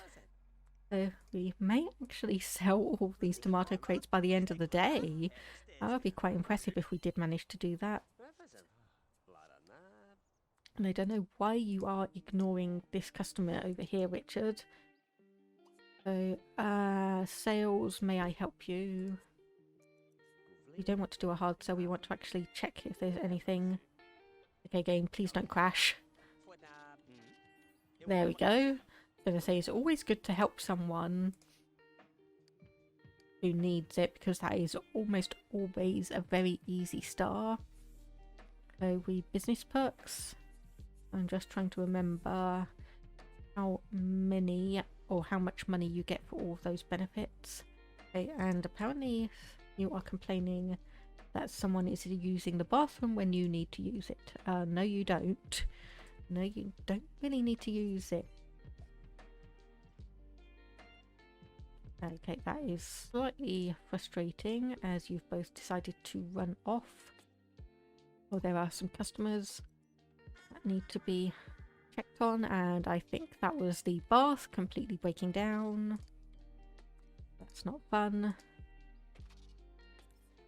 But we can park you here and start bringing up all of the customers. Okay, there we go. That is the last crate of tomatoes. So I was seriously not expecting to get through all of those. Okay, so okay, we may need to figure out a bit of an extension and add in a second bathroom to this, because 5 Sims is a bit chaotic. And I think actually if we toggle this closed, and then we can tell you to be cashier. There are a couple of people, yep, that have items.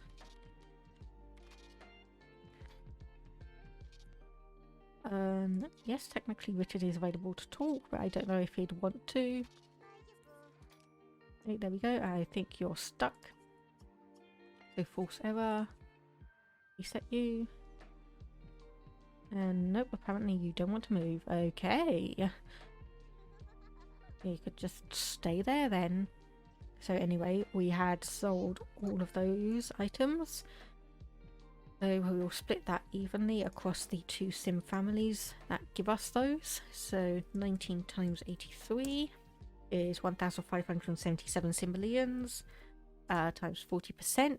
So that is 630 simoleons to each. And then the two pole being crates. So that is 360. So that is plus 144. So that is 774 simoleons to each household. So we will get that checkbook back. And tell Richard. So set him out. So we want 774 and select the payee we want, which is, yep, Charlie Burr. So we want to send that to her. And then beyond that, just double checking on everyone's motives, we probably want to get Tiffany to... Okay, nope, you've picked out some leftovers anyway as well. So Richard has sent a check over to the Burr household. Yep, there we go, 774 sent. And then we want to select the payee and go to Raymond and send 774 to him as well. So admittedly it is not that much money, but it's still something, and admittedly probably less than what they would otherwise necessarily get in terms of if they just sold it direct. But you know, we're building up a business here, so... Richard! Hey, no, no, no! No, go and use the bathroom properly! No! Oh my goodness. Oh, anyway. I can put that checkbook back in, and then once you've finished having a bath, rather than trying to wash yourself down in the kitchen sink, though I suppose kitchen stink is a similarly reasonable phrasing. Okay, anyone else need some food other than you? I don't think so. And we have reached 7 PM. So we can save this household, and then we will go back in and create our next household, who is going to obviously come in halfway through the rotation. So they are going to be, in terms of days, actually set on the same schedule and seasons, but they will not have been here for quite as long. So I'm making an executive decision, and we are creating the Holt family with the half alien brother and his normal sister. So I will need to manipulate genetics a tiny bit, because I can remember roughly what they were. So here we are. That is Mars Holt, and he has the standard default alien skin, which should be around here somewhere, but apparently is not.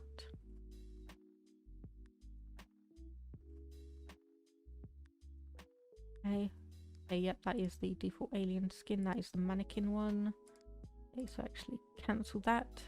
So Mars, no, actually no, what am I doing? Because we need him to have, I think it was, well, I think it was red or blonde hair that he naturally had, but that was before I changed the genetics so that red was recessive. So if his sister has red hair, that means he needs to have red hair as a recessive. So we will just set him through like this. So, and random aspiration, random personality, just so that we can... Okay, we need to change one of them female, that would be fine. And then make a child, just so we have those recessive genetics available. So there we go, and we will need to also just make sure we change his hair. So actually let's just go back into the sim creation. So he had, okay, yep, that curly-ish in a pair. Nope, not that one. That looks like the right. There we go. That's the one. And, oh, yep. Sorry, I just remembered I also need to change one of these to actually have the alien eyes, because he had that as a recessive. So if we go all the way across here, and do we actually have the alien eyes unlocked? Okay, no, unfortunately not. Okay, that's a shame. So cancel that sim and go back. Do the make a kid thing. That's you. So Mars Holt. And then we have your hairstyle. Let's just move you actually out to the side. Yep, there we go. The outfit, which was, let's just go through. I can't actually quite remember if it was a like complete outfit or if it was a t-shirt and trouser combo. It looks like it was a t-shirt and trouser combo. Yeah. Okay, so it was a like, thin looking white jumper or sweater if you're in the US. And I did have one incident where I was in California and we needed a new like hoodie sweater kind of thing, so we went into a clothing store and asked for a jumper, and the look that we got is kind of a bit, yeah, we don't sell jumpers, because, well, to me, obviously what you call in the US a jumper is what I'd actually call a pinafore, which is probably from whatever language that we scrounged it from. So it means something completely different. So here we go. Here are the kind of t-shirt slash thin jumpers or sweaters. And I can't quite remember if that is the particular right one, because the stripes look a bit... Ah, no, there we go. I was going to say the stripes look a bit too close together. You know, we don't want you with boots. But, yeah, let's go with that. And then all of your other stuff, just do a brief check through. That all looks fine. So what I remember of you is that obviously you had high nice points. So which one does that best? Probably Pisces. And you would have been a... I can't remember if you're a family or popularity.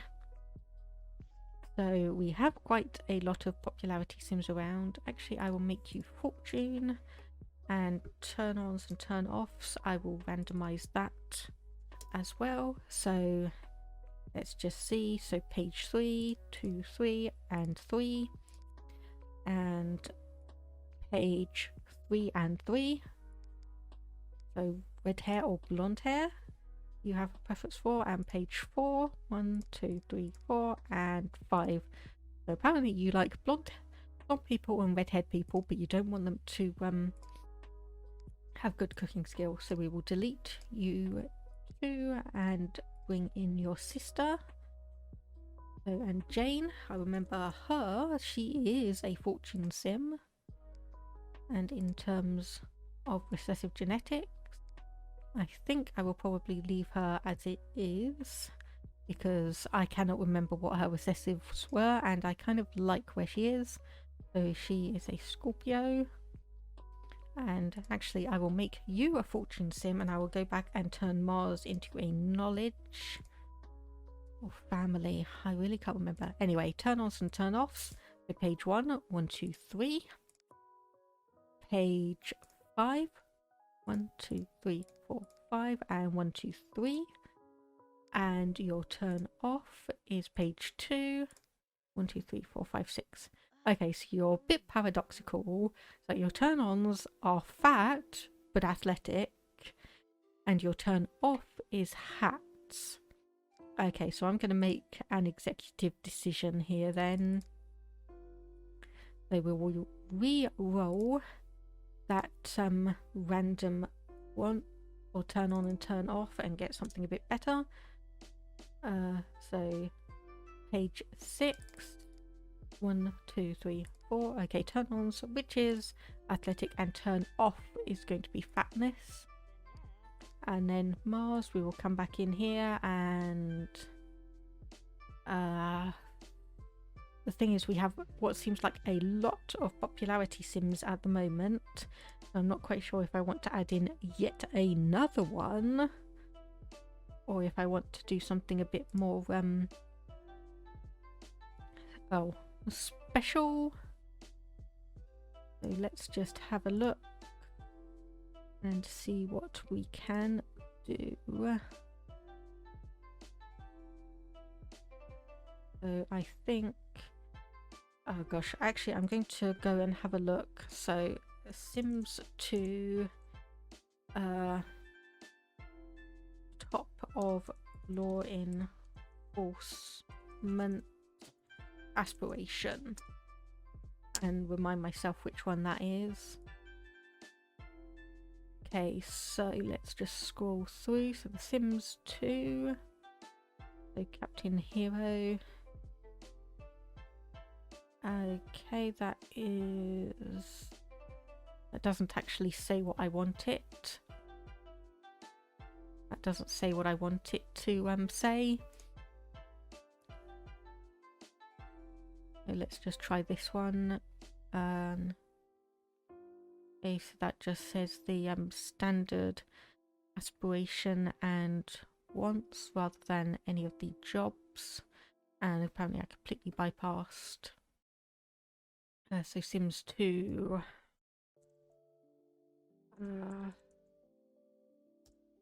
Okay, let's actually go back and see if I can. Okay, so more awesome than you. Sims 2. Okay, let's see the hack descriptions. So search for wants. Hey, birthday party won't fix. Nope. Oh, Captain Hero. What was that? Nope, not that. Upgrade sim. Lifetime wants. Ah, there we go. Lifetime want variety. There we go. Okay. So more awesome than you, and we want the lifetime want variety. There we go, got it. Okay, so there we go. Okay, I've got it. So let's just have a look. Staff note: superhero, aspiration, family or popularity, and nice greater than 100, and crime greater than 500, and no liked criminal family. So yes, we can make him a family sim then. I will go ahead and do that. Obviously it will be interesting because he probably will not roll that want. But anyway, make them siblings. Accept, and that is the new household for our neighborhood. So we can go in and get them settled. So yes, move into this lot. Oh gosh, this brings back memories. This does bring back a lot of memories. Actually, thinking about it, I probably could have gone back into the neighborhood where they originated from, because I've still got that, and actually show you them, show you the original versions of them. Okay, pause the game, and we want to make sure we get all of our lovely modded stuff in. Partly because we obviously will need that, and partly because some of it is just here to generally help the game anyway. So we want that one, which we could probably actually move back a bit and make sure that the things in front are a bit more visible, so we can go there. We can have a look at, where is the lot time synchronizer? So we want to install for the family. Let's see, list. Okay, yep. So this would be indeed day 7. So start of the second week. We want the seasons controller, just so we can change things out. That is the inventory transfer vase. The thing is, there are 3 different vases here. There we go, season controller. There are 3 different vases here that do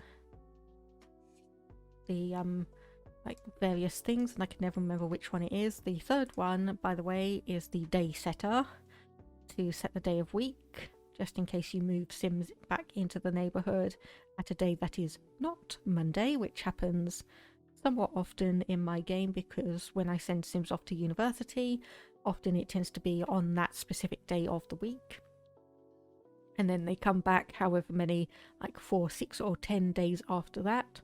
So there's not a typical, oh yes, everyone returns back on Monday. So what else do we need for here? I think that is it, at least for the moment. We obviously want to just have a quick look, and obviously we want to reconfigure the bathroom as well. Remove that because that is the wrong one. Change those bits across to there, bring that back in, and then give Jane her own double bed because she does not want a single bed. Let's do like that. Add in the bathroom controller, which we can find here. There we go. So add that in, set that to configure seek on, add a sink to the kitchen. These are all little things I'm probably going to need for the before I add any more copies of this in. Oh yes, change that out for the chickens, not the geese. So there we go, chicken coop, triple nesting box. So we can delete that, put that there, and I think that is that set up without too much issue. So anyway, we can have a look. So Jane, you want to own 5 top level businesses, works for me. And Mars, you want to graduate 3 children from university. Well, I'm sorry to say, but that is not going to happen. So we can give you probably a secondary, go for knowledge. And Jane, once again, let's actually roll a random one for you, just so we have things.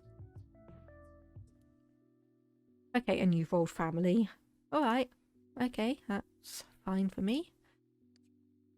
Anyway, so I think actually we will quickly save, and we will go and take a peek back into the town that the Sims originated in, which is Angelos Town here, just to be a bit different. So we can actually go in and have a look and see how much I actually remember. See if indeed their personalities are somewhat aligned with what I made them, and then also see how different they are, because also we have a few things that are necessarily going to be different, especially seeing as they have a family and whatnot.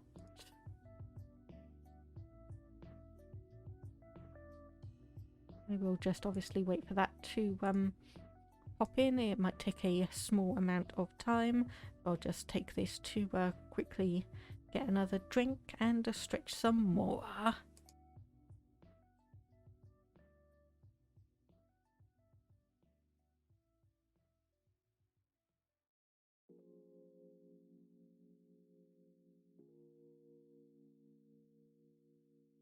Okay, not quite as long as I was thinking. This probably helps by the fact that we'd already loaded into the game and got most things set up. So we will need to go around and have a look and find where Mars and Jane are. So Mars should be pretty easy because he ended up being the household heir, and Jane, I'm not sure if she ended up moving in with one of her aunts, but she did also end up with her own house and some such. So the game should be, let's go, yep. Okay, there we go. Yes, and oh goodness, this does take me back. Look at all these households I had, look at all of them. So yeah, unfortunately I did get to a point where there were just so many Sims that needed to be played, and it just became almost unbearable. So there we go. There is Mars Holt. So apparently he's actually lost his skin tone, because in here he has the standard S2 skin. Somehow, I don't quite know. I've tried in reinstalling the skin, but it doesn't seem to work. So, and yes, he ended up being a popularity sim. So where was Jane Holt? Where did I put her?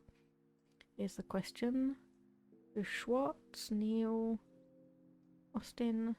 Was she in one of these? Oh, can't actually remember. So it might be a situation of we just look around. But I know what she looks like, obviously, because we have seen her. And okay, nope, none of those. The Martin family, nope, not there.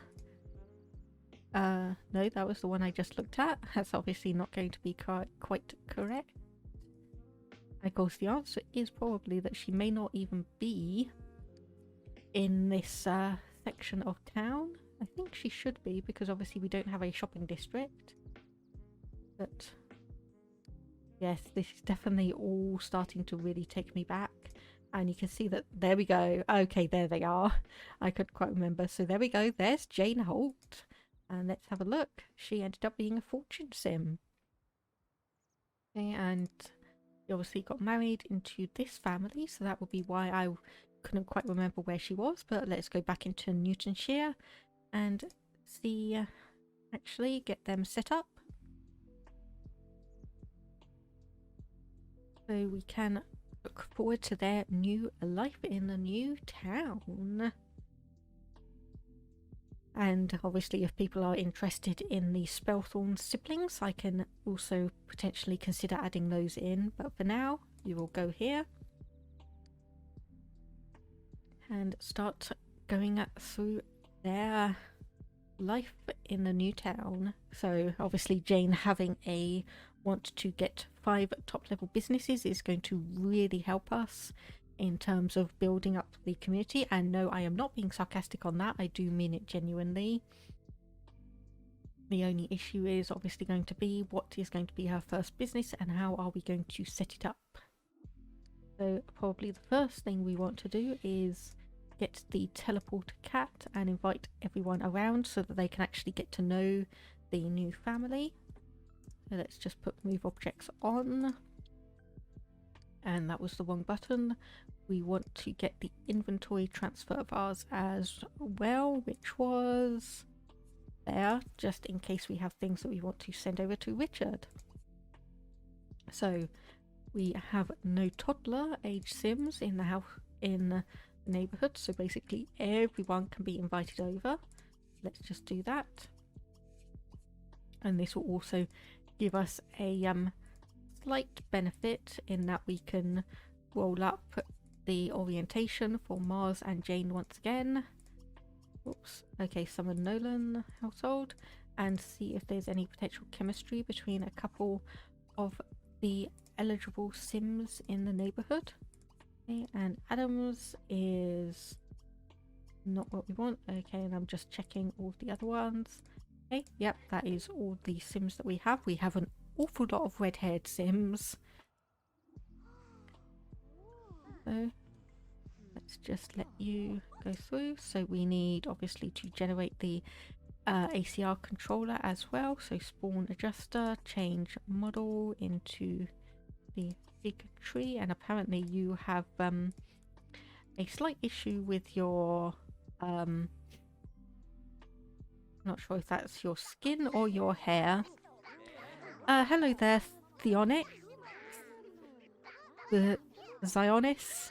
I apologise if I'm not saying that correctly, but welcome to the stream. Thank you for following, and I hope you enjoy how everything is going. How is your day been?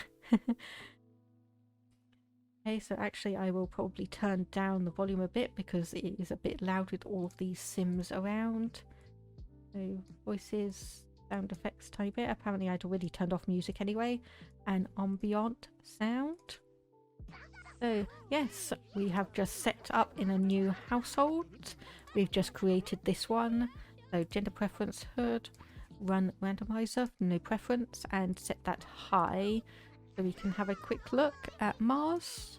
He is straight, and Jane, she is straight as well. So a slight difference from her original hood, but that was just all randomized.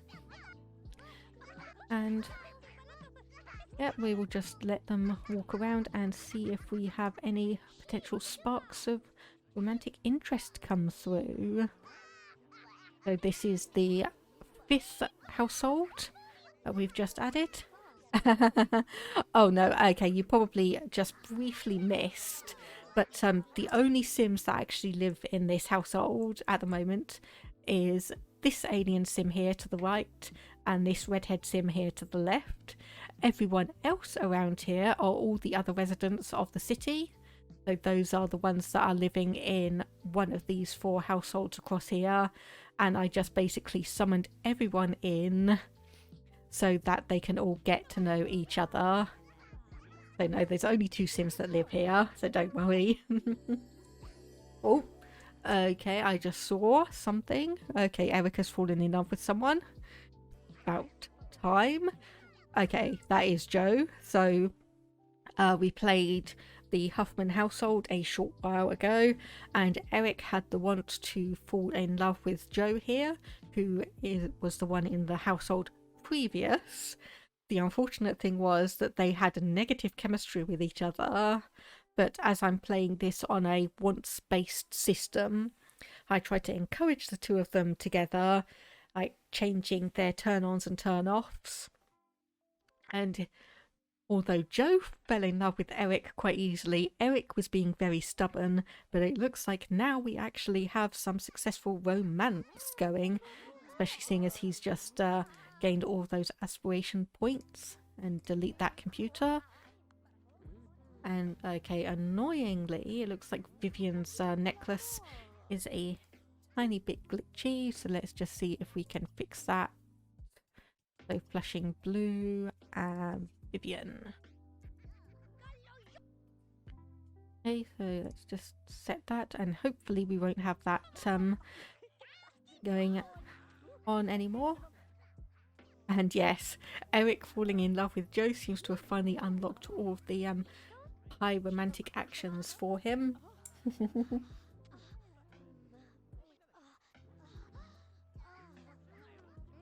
Though some Sims deciding to go and play chess was not quite what I wanted them to do. Though thankfully they are Sims from different households, so they can more or less... Ooh, okay, there's already some romance going on here. So Mars has 2 bolts with Estella Portillo, who is the daughter of the town mayor. Jane, meanwhile, doesn't seem to have any immediate attraction to anyone, but let's just see. We'll do a scope room just to see if there is actually someone. No, okay, nope, no one at all. So that is going to be interesting with Mars and Estella. Mars was already one of my most liked Sims in the hood where he originated, so the fact that he's fallen for Estella is very much points in his favour. So that could be quite a nice little relationship that's getting started up there, although apparently Jane really does not like her. Oh dear. That is not a good thing to do, Jane. That is not a good idea to stop bullying and aggravating your brother's potential. Okay, now that is just rubbing it in, Mars. That is just rubbing it in. Seeing those 2 arguing and then coming in and just starting to straight up make out with Estella. Okay, I probably am going to have to start separating you. So if I tell you to come over here and talk to Joe just to get you out of the way, because yeah, your relationship is tanking very, very quickly. Okay, and Mars, I will lock that fall in love one, because that's probably going to take a while to accomplish. But in the meantime, oh yes, we do need to randomize some of your skills, don't we? So we have, no, that is a census tool, that is the wrong thing. That is yet another item that someone decided to use. There we go, the college adjuster. The same object for a completely different item. So randomize skills for you, and let's just have a look. Dial down anything that's too major, like that. Okay, that looks better. And if we do the same for Jane as well. Okay, yes, that is way too many skill points for what you should have. So we'll dial that back down again. We'll leave your mechanical actually quite high and bring your cooking down. There we go. So then that means Mars, we will send you off to cook some food, even though it'd probably be more beneficial for Jane to be cooking to get her out of the way. So let's get some food cooking. And let's just have a look. So we do obviously have quite a lot of red-haired Sims. We have obviously Richard, who's married to Tiffany here. Hello there, Hoofkins. How are you doing today? I was just starting to go through the list of Sims that we have in the neighbourhood. So anyway, Richard married Tiffany. They've both got red hair. So we have Marcia, Harry and Isabel as their triplet kids. And then we obviously have Jane Holt here as a red-haired Sim, who we don't know what romantic interest she has. And Raymond here, who is actually asexual, so any additional kids he has are probably just going to be through the adoption system, so him having red hair is pretty much a non-issue. Yeah, everything's been going fine here. I had a couple of issues with my stream on Wednesday where apparently the virtual avatar software I used had an update and it just absolutely tanked my frame rate. So I did a makeup stream for that yesterday after things had been adjusted, but so far things are thankfully looking good. So yes, I think Estella, we are unfortunately going to have to say goodbye to you because Jane does not like you. So unwanted Sims, Zap and Estella. But other than that, everyone else seems to be getting along okay, and this is just a general getting to know the newest town residents. So yes, thankfully, Hoofkins, I wasn't the only one that was having the issue with the virtual avatar program. So that was fixed within about 12 hours, 24 hours. Unfortunately, not enough for my stream to not be affected. It's always annoying when your virtual avatar becomes self-aware and has an identity crisis. Yes, that is an issue as well. The thing is, it's like everything was working absolutely fine. There was just some kind of memory leak or similar where, like, if I had the virtual avatar software up and running, OBS would report that I was running at 5 frames a second rather than the 60 it's meant to. Which was, yeah, slightly aggravating. So apparently we've got a bit of a storm in the neighbourhood at the moment. But we should be fine. So, yes, we probably also want to slightly adjust Mars's age because he was the older of the two. Seeing as he was the child of an alien abduction in his original hood, whereas Jane was with a more typical normal sim relationship.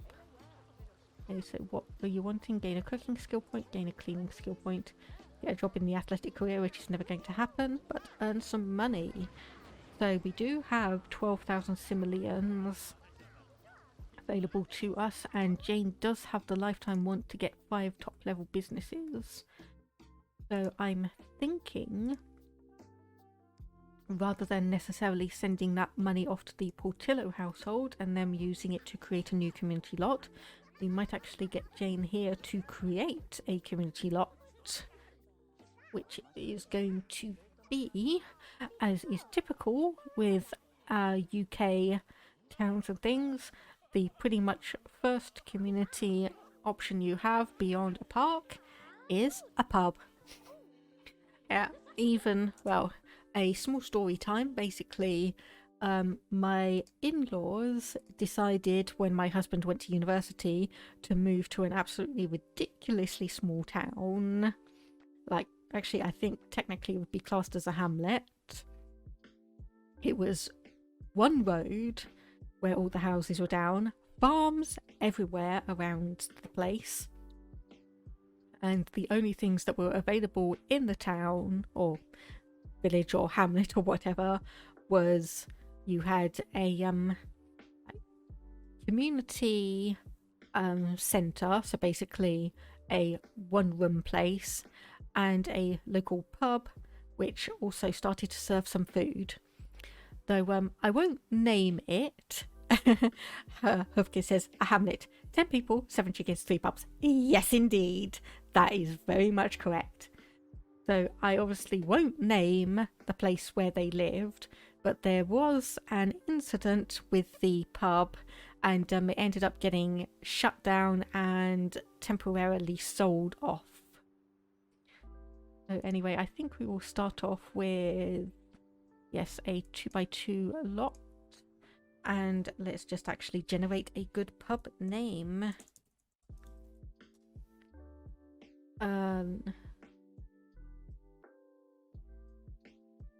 Okay, so top 50 pub names in the UK.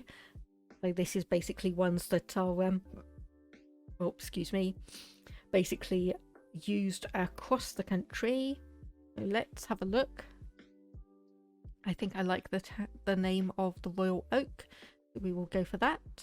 Set it as a community lot, and we will go the Royal Oak. So that costs, can't actually see how much, so we will go back into the Holt household and have them buy it up. And I have also realised that I completely forgot to put in the community time lot mod again, so I'm gonna have to remember that for next time. But anyway, we will get Jane to the real estate, purchase a community lot. And okay, you have one bolt with the mayor. That is never going to happen. He is going to die long before his wife does, so you're going to be out of luck there. And then otherwise, okay, the Royal Oak, purchase price 1,600, and we can go over there and set it up in the morning. Hoofkins, so my wife's family on her dad's side lives in southern England. Had a great time wandering around the New Forest. Lots of cute little towns and communities. Yes, the New Forest is quite an interesting place in terms of like all the old-fashioned-esque towns. My in-laws, where they used to live, was further up north, although admittedly originating from London, for us up north is anything north of the M25, so like anything north of the M25 is north, and anything west of Berkshire is classed as the west. You can see we have a very geocentric thought in London. But yes, this was a lot further up north, actually genuinely North England.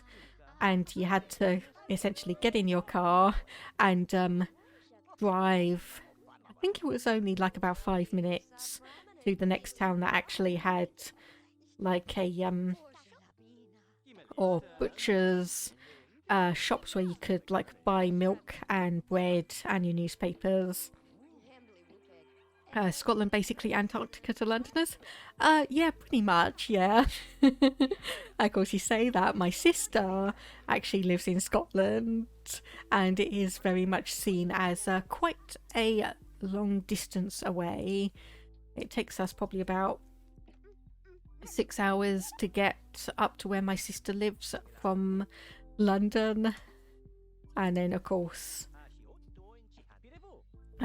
don't even ask about Wales or Northern Ireland, especially not with the colonial issues that are around with those two countries, especially Ireland. Okay, it is 1 a.m. and we are heading to bed a little bit late, just partly because of all the excitement around. Okay, so you do have 1 bolt with Charlie Burr, 2 bolts with Tiffany. That's never going to happen. Yeah, okay, so thankfully opening up new businesses means that Jane is going to be able to encounter a lot of new Sims, and because she wants to have or basically because she wants 5 top level businesses, that also means that we can probably do another round of generating some new townie Sims. So let's just have a quick think. Yes, I think that's probably the best that we can do. But yeah, of course, saying about Scotland being essentially Antarctica to Londoners, there's also basically, if you live in North London and someone says it's like, oh, let's go somewhere in South London, you ever so politely go, it's like, oh yeah, maybe, but internally you're thinking, nah, no way, that's across the river, that's way too far. And of course the inverse happens if you live in South London and you get invited up to North London. It's like, nah, nope, not going there at all. So yeah, that is very interesting how or far that we as Londoners kind of consider practically everything else. But anyway, it's 9 a.m, so let's actually send to community lot. Let's send you both over because there is no way Janie is going to be running those businesses all herself. So let's go across to the Royal Oak and get our pub set up.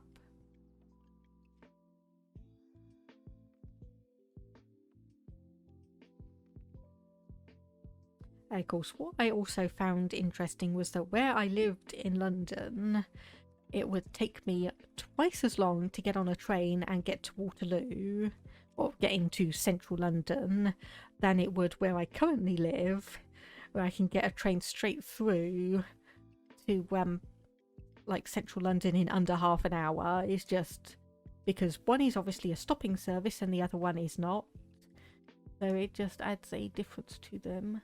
So that, let's have a look. So that is technically supposed to be interior foundations, a lattice deck, and then we just have standard foundations. So obviously we don't have that much money to deal with. So we probably want, let's do it there and go down. So we have a, what was that, a 12 by 8 section, and then we can put some stairs down, and note that is not the right button. And then let's get some nice looking, yeah, antique-esque stairs. We can put that there. And I think also if we kind of do that to make things look a bit nicer, so then we can delete that bit, and then that will obviously be our main section. Get a fence out. Now what can we put down here? Yes, probably that one. If we do that, so that will funnel people into that area. And then another little section here. Actually no, I'm going to delete those bits. So then we will have a door in here and in here. Maybe do a little bit of external seating. No, change my mind on that. We'll move those ones. And we'll add ourselves a front door. And we're already lacking in money. Yes, so this is just one of the difficulties with having a community lot where you don't actually have too much money to spare. Let's have a look at this storm-proof hatch. That looks good to me. And apparently we have move objects on. So just replace that and make sure it's okay. And yes, that is probably the best option that we have, and we can put a chair and some tables down here and in here.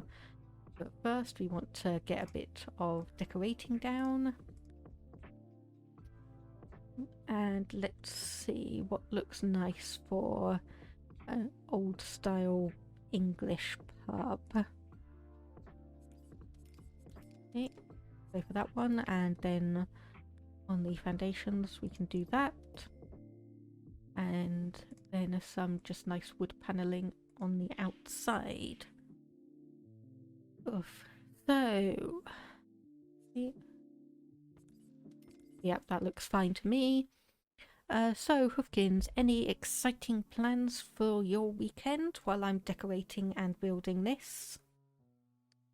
And obviously we want to go to appliances and make sure that we have... where are they? Okay, that's not there. Was it under cooking options? Yes, it was. Okay. So we have the diner option, tropics food stand, flapjack stand, noodles. Ah, yes. Okay, yes, I just about remember this one. So we want technically the black cock. Actually, if I delete that and we extend out back by 2, just so we have enough space for that to go in right at the center, and then obviously add back in the walls that we have. So nothing this weekend. Finally booked travel plans for later in the summer now that you and your wife are vaccinated. Would say congratulations. Not 100% sure that's the correct phrasing, but it's good that you've both been fully vaccinated, so that's good. And yes, it will be very strange to be close to other humans again. Have you booked in anywhere nice? Are you staying more or less local, or are you going a bit further out the way, comparatively speaking? So, okay, that apparently just took all of our money. Oops. Okay, thankfully we can put in auto roof on, and roofs don't actually cost any money, but we may probably need to take a bit of a loan. And just have a look.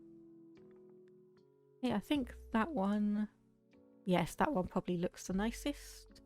So nothing really much to write home about.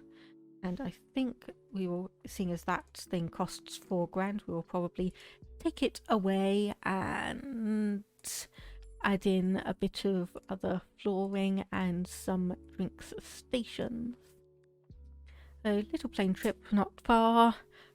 What's on my gaming slab this weekend? Well, The Sims 2. As you can see, we are adding up some new families into the neighbourhood. Then tomorrow is going to be some more Stardew Valley.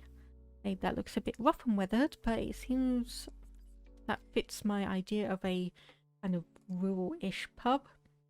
So, and then tomorrow is Stardew Valley, continuing on with our progression in that. We are about the middle of summer in the game, and we have just managed to pull together our first house extension. So we now have an actual kitchen and a separate bedroom. That did cost us pretty much all of our money, so we are saving things up. We have also just bought an apple tree sapling, which we can use to get some items for the community centre and start completing that. And then beyond that, saving up money and getting some ores so we can start upgrading our axe and pickaxe, and finally start being able to use that more effectively.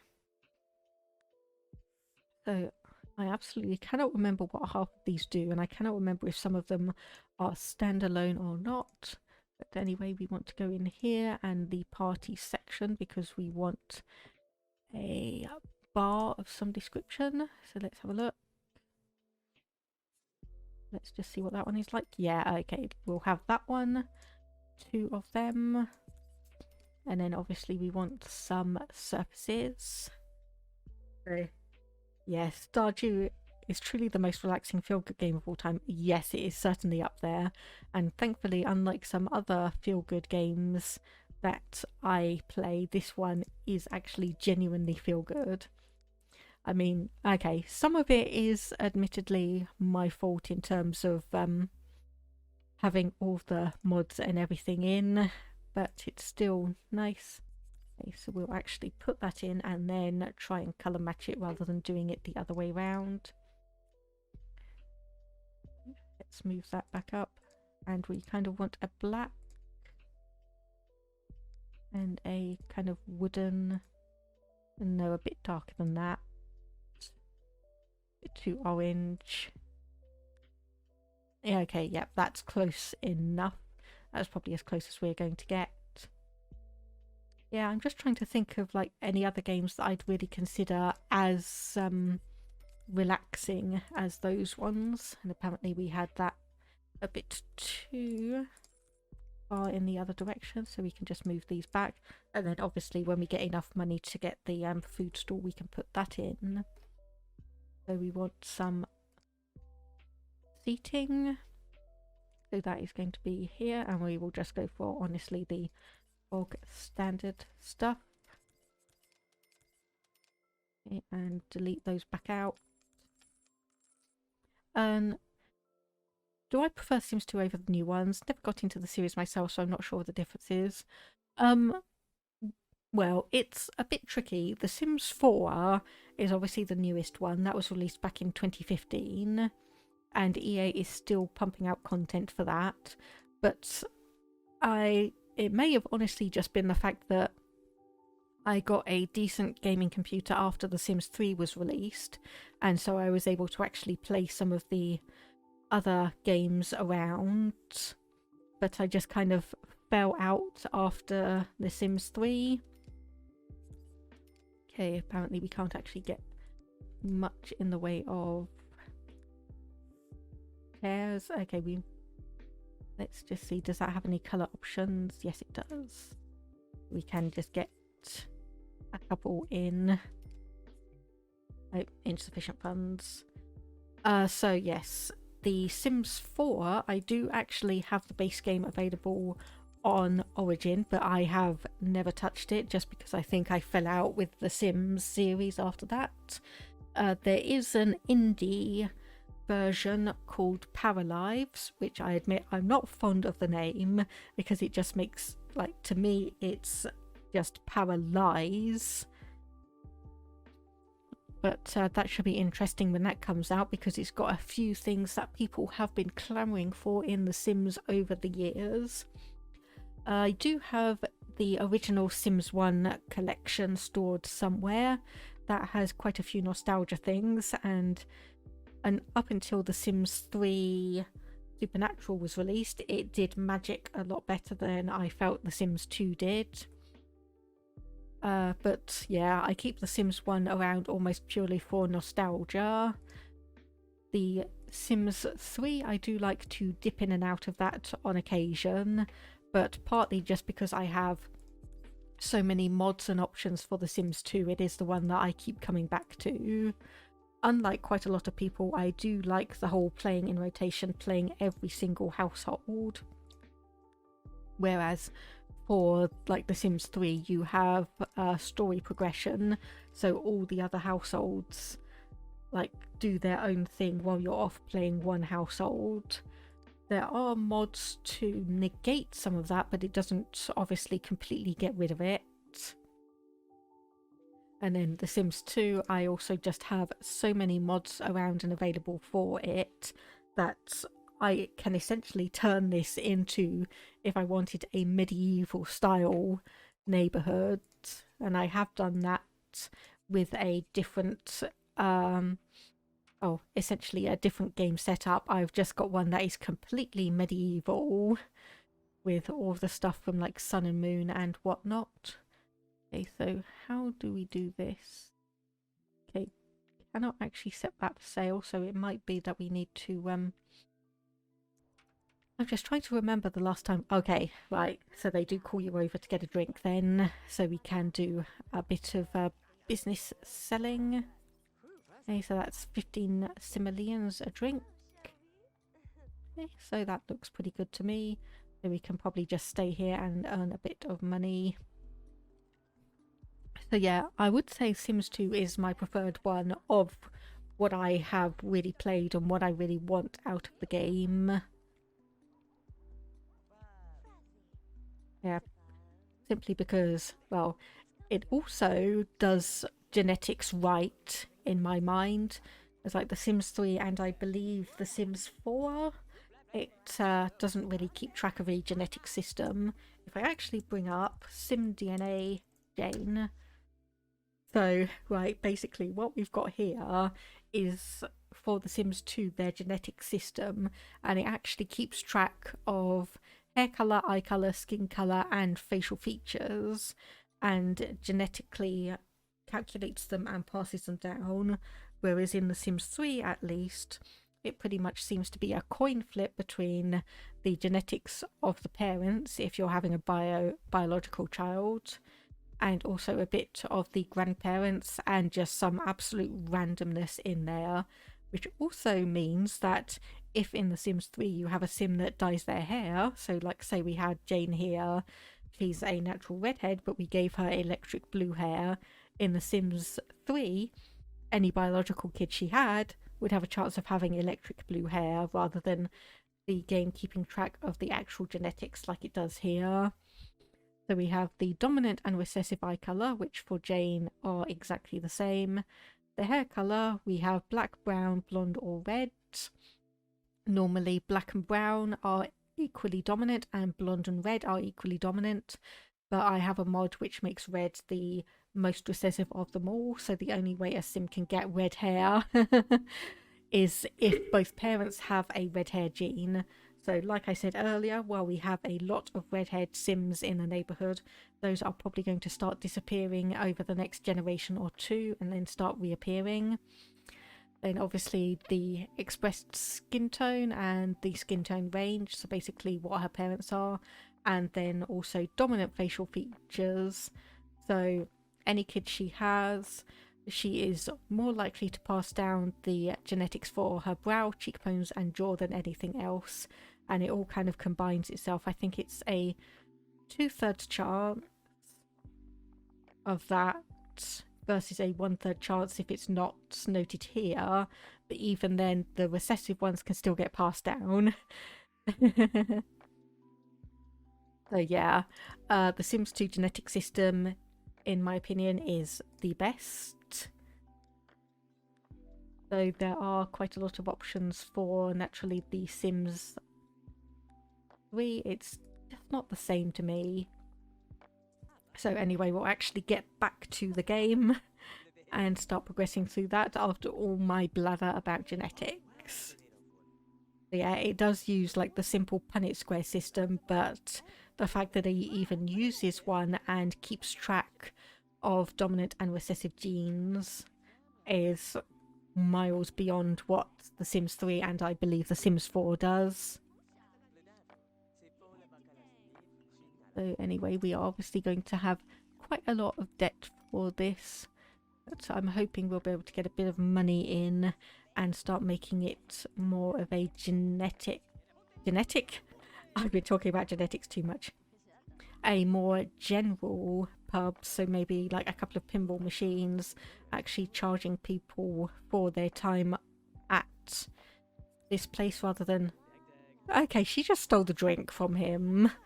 Rather than obviously getting the money just from all of the drinks. Obviously some kind of food system as well. Possibly selling some things in... Gosh, where are they? It's always been so long. There they are. These killer counters, which obviously stop food from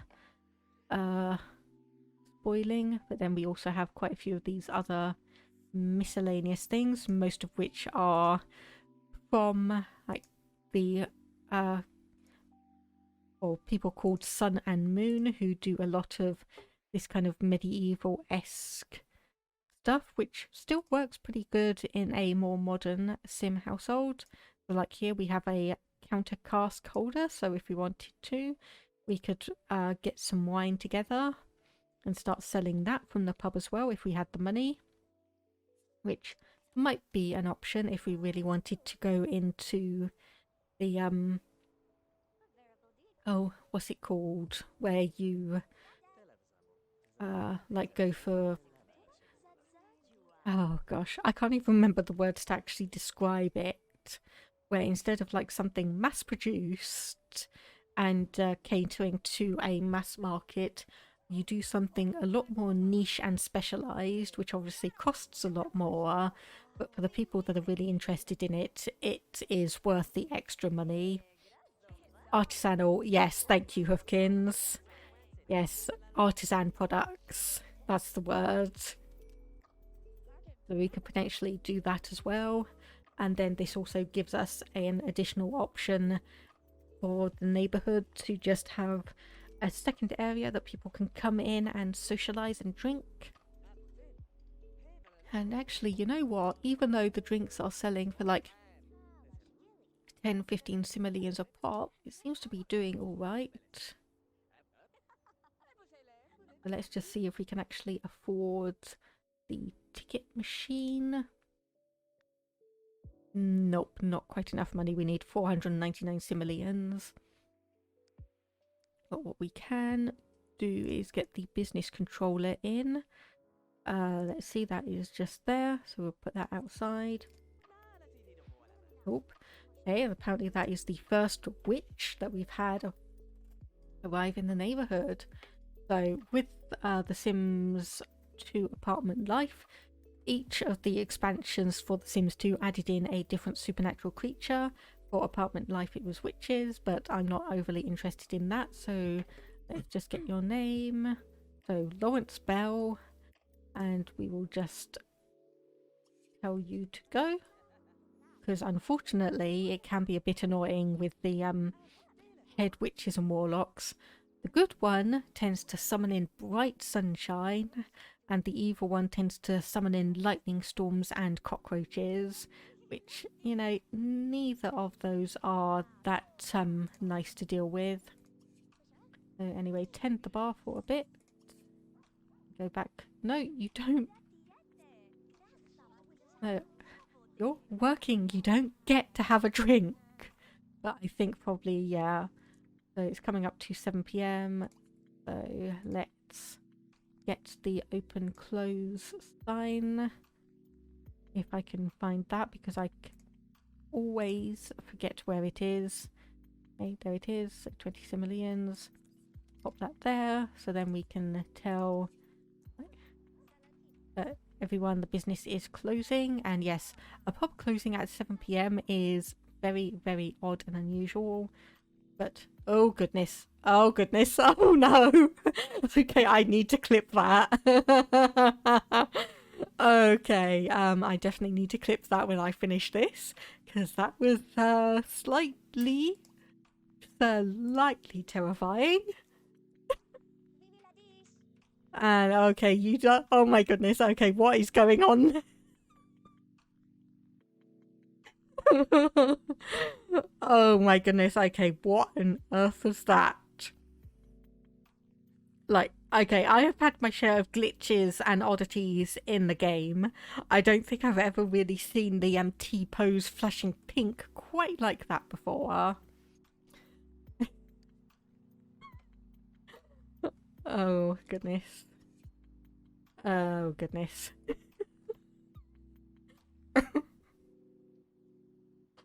Okay, so yes, we probably are very much going to need to have a loan as we go into the game. Go in.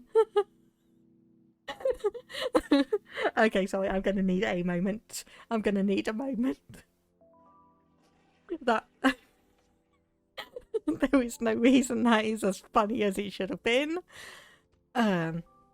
Okay, we are going to need to get that loan jar and actually get ourselves a bit of extra money for the pub, because as you saw, we kind of need like money for a food stall, a ticket machine. We also need to get some bathrooms in, and we need to get some pinball machines as an approximation of all of the old gambling machines that pubs used to have. So thankfully the rebate for our energy consumption has come through, and that's given us a bit of extra money. And let me actually just have a look at my schedule, because I can't quite remember how long I said I wanted the this playthrough to actually be. So if we just quickly go schedule, and there we go. Okay, so I have on the schedule that we're going for another hour. And also, if I actually remember that, we probably need to go back and remove the one-off stream that I did yesterday as well. So if I just delete that. Okay, so that is all back as normal. And so yes, I think we will get another loan. We will do that under Jane's name, because obviously she is the one that is going to be using it. It's going to cost a lot, but 25,000, interest rate at 3%. So there we can see, so 750 simoleons of interest. Global billing at level 4. So we will just get everyone to top up their motives, and we will head back to the pub and get that configured a bit better. And also, I will put a sticky note on my monitor telling me put in the community time manager mod, so that we don't have this situation where we obviously have our Sims leaving for the business at like 10 AM, going through during a full day, coming back and it's like 7 minutes past 11, refill all the mood and motives, and then we can go back and get more money, because that is just a bit it's not cheaty, because it is the way the game actually does naturally run. It's just, I find it doesn't overly work when I try and do like a business focused or integrated hood as this is. Anyway, we have some fresh eggs that we can put in, and oh yes, we probably want to get going with some tomatoes as well. How are you doing in terms of motive, Jane? You're doing fine. We'll probably actually get you to have a small snack while we've sent Mars out to do a bit of gardening. So naturally just speed that up so we can get that done. Hey, who are you talking to? A redhead sim. Oh goodness. Okay, I just saw you T-posing and flashing pink as you are exiting the lot, so something is definitely going on in the game. But like I said, I don't think I've ever really experienced that before, so I'm not quite sure what's going on. This will be slightly aggravating if by adding these two Sims in I have managed to break the neighbourhood. But, oh well. Should just be glad that if it happens, it's happened early on and I can redo things. So anyway, walk to lot, community lot. And back to the Royal Oak. And let's just see if anyone starts T-posing and flashing pink as we exit. Yes, they are. Oh no. Okay, so technically on the schedule we have an hour left, but I may need to pause and figure out what on earth is happening and why everyone seems to be doing that. Okay, going back into the lot, everyone seems to be okay. And as I said, we now have 25,000 simoleons. So we can start adjusting all of this. Put that back, add that to there. And then add a couple more stools. And that cooking station, which is annoyingly not actually listed there. So you need to come back in here. And yep, the black cock. And that has two flashing pink chairs. Oh goodness. I really hope I have not managed to break this. But okay. Where do we want the bathrooms to be for this? I guess we can do a bit of an extension out to the side and make it look a fair bit neat. So if we go do there and there. And then similarly down 5 and across 2. Yeah, I think this may somehow now just be completely balked because I'm just seeing pink flashing stuff everywhere and it's getting worse and worse the more we try and do. So anyway, bathrooms, and you go. So women's restroom door, which is flashing pink despite technically supposed to be being white. Men's bathroom door. Bathroom facilities, which will come through here, and stalls. So yes, let's just do that. Actually, we want to delete one of those. And where is the... Okay, apparently that is the base game version of that. Just a standard sink there and a mirror for each of those. Okay, that is a modded hobby enthusiasm one, so there we have those.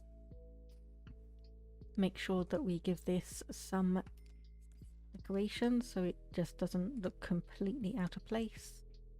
We have that there and there. Do an auto roof. Let's just have a look at that. Yep, that looks absolutely fine. Minus all the flashing pink. Oh gosh. Okay, so we've got all of that. And what did we say? We wanted some electronics. So we've got arcade machines. That is a pirate one. And a pimp Viking. So if we put one of each of those there just for a bit of visual interest. And then also hot pink gives it the old-timey feel. Yes, it does. So let's see. We have a flat screen TV that is 8,000. I think, at least for now, we will put a couple of old-fashioned TVs there, because what is a pub without a TV that you can watch all of the sporting events on?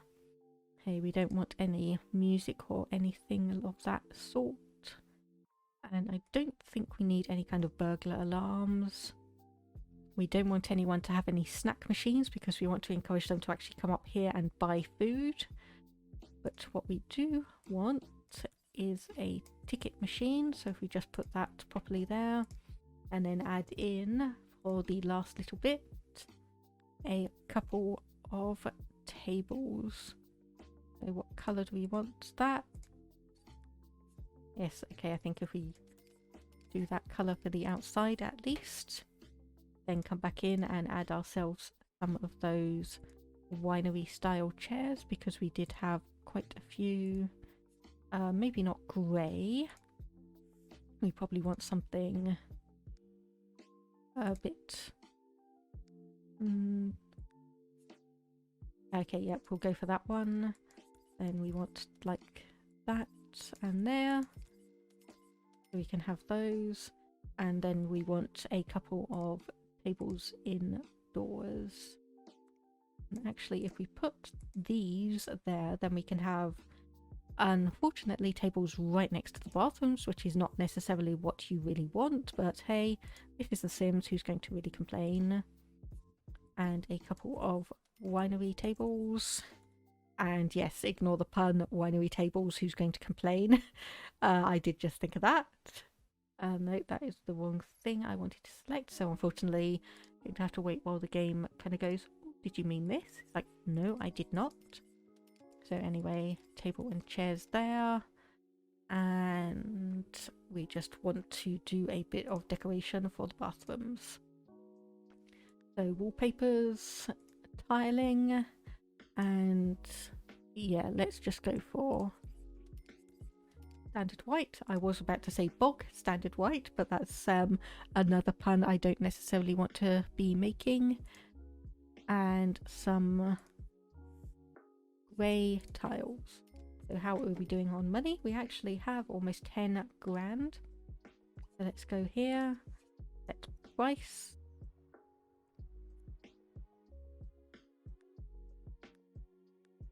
So yes, let's go for 15 simoleons an hour, I believe. And also move objects on and put ourselves some of the modded items so we can hopefully stop all of this flashing pink, which gives it more of a nightclub vibe than we necessarily really want. So we've got that there, and then the customer adjuster, if I could remember what on earth that looks like. And nope, it's not coming to mind. I can't seem to think. Oh wait, there it is. It's right next to the bat box. There we go, customer adjuster. So we want age, young adult, yep. Adult, yep. Older, yep. But I would add in teens because obviously I am from the UK and you can actually drink alcohol in a pub from the age of 16, but I think I will leave that for the moment. So dress code would be normal. We don't want pets. This is a restaurant. Just set that up. And we do not want any supernaturals to come around. We don't want anyone who's ill either. Infested? Yeah, probably not. No robots and no vampires. So romance options, yep, we don't care. We're not creating a lot specifically for people who are of or not in a relationship. Aspirations all fine. So let's fix. Okay, flashing blue is not what we want.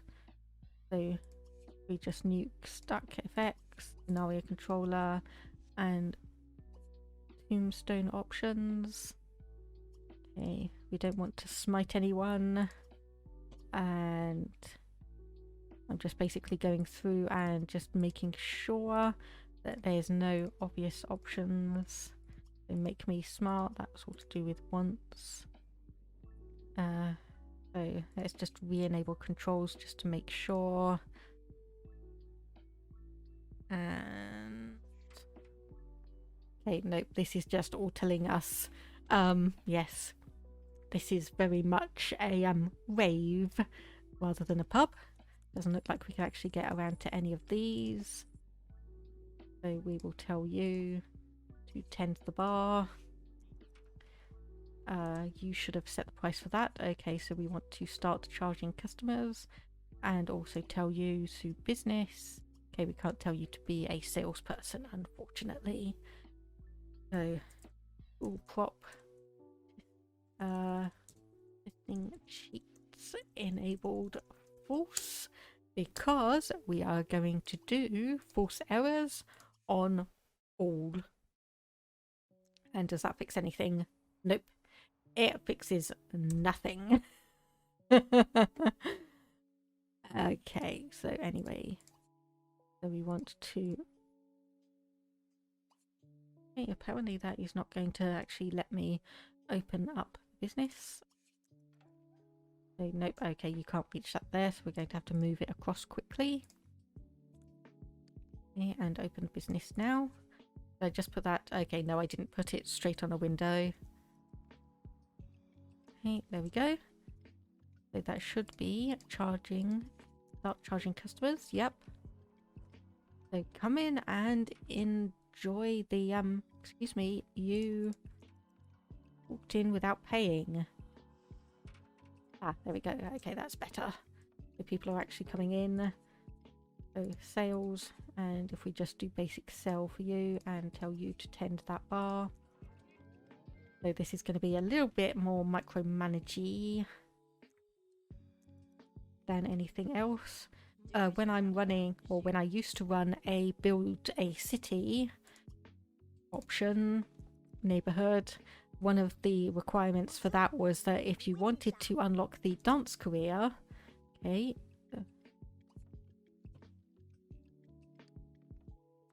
oops. Okay, that's why because that is actually Right, that was not necessarily in the right position. I was clicking on that and that was saying to change the price. Okay, so Simon McGee, seeing as you are grumpy, you are... Oh, I was going to say actually, oh, we've gotten rid of all the flashing stuff. No. No, it has not. It's just some of it has decided that it is going to rectify itself, whereas the bathroom has not. Okay, sales, basic sell. But this should all just be gaining us money anyway. And yeah, there is a slight glitch in the fact that this has no actual tables on top of it, because you are supposed to, if I actually remember correctly, you're supposed to put your own little counters there instead and actually make it more uniform rather than the just default options. So you actually have Sims being given food on something that aligns with what you have. So have an option for a pretzel there, and okay, you've ordered another pretzel for whatever reason. Oh, never mind. So sales, basic sell. And again, sales, basic sell here. Okay, I'm going to manually... Oh, no, I can't do that because I don't have... Yeah, you can see how much I depend on all of these kind of mods around. Okay, no, that's not reset either of those, so we will actually go back in, outright delete these. We have move objects on, so I will turn that off. Add the doors back in. So that was the... Okay, that is now flashing pink once again. Okay, let's actually try that one and just see if it's anything to do with the more standard game textures. Okay, the windows are still flashing pink, but the doors no longer are. And as we have the walls down, that makes no difference to me. I cannot see the flashing pink, therefore it is not an issue. Okay, so you have successfully sold an item to that person. There we go, that is another sale. We now have a rank 1 pub business. So we want a good review, make a sale to Janie, and have a level 2 business. So obviously this is not really a business that requires us to do the whole sale. I think instead we will actually go up on the cash route, which gives us 1,000 simoleons. A huge amount. So sales, basic sell. Anyway, yes, what I was saying was when I used to run a Build a City business, one of the options that you had was that you needed to get a dance studio up to level 10 before you could actually unlock the dance career as an option. So what I tended to do was I built a sim household, and then what I did was basically turn the ground floor, or first floor for those of you in the US, into a dance studio. I put one of these ticket machines on, I set it to like a ridiculously low price, and then I honestly just had that open 24/7 because it was so cheap. Sims would come in here and like buy access to it just on their own, and they would get, or the they'd get the loyalty stars up on their own as well.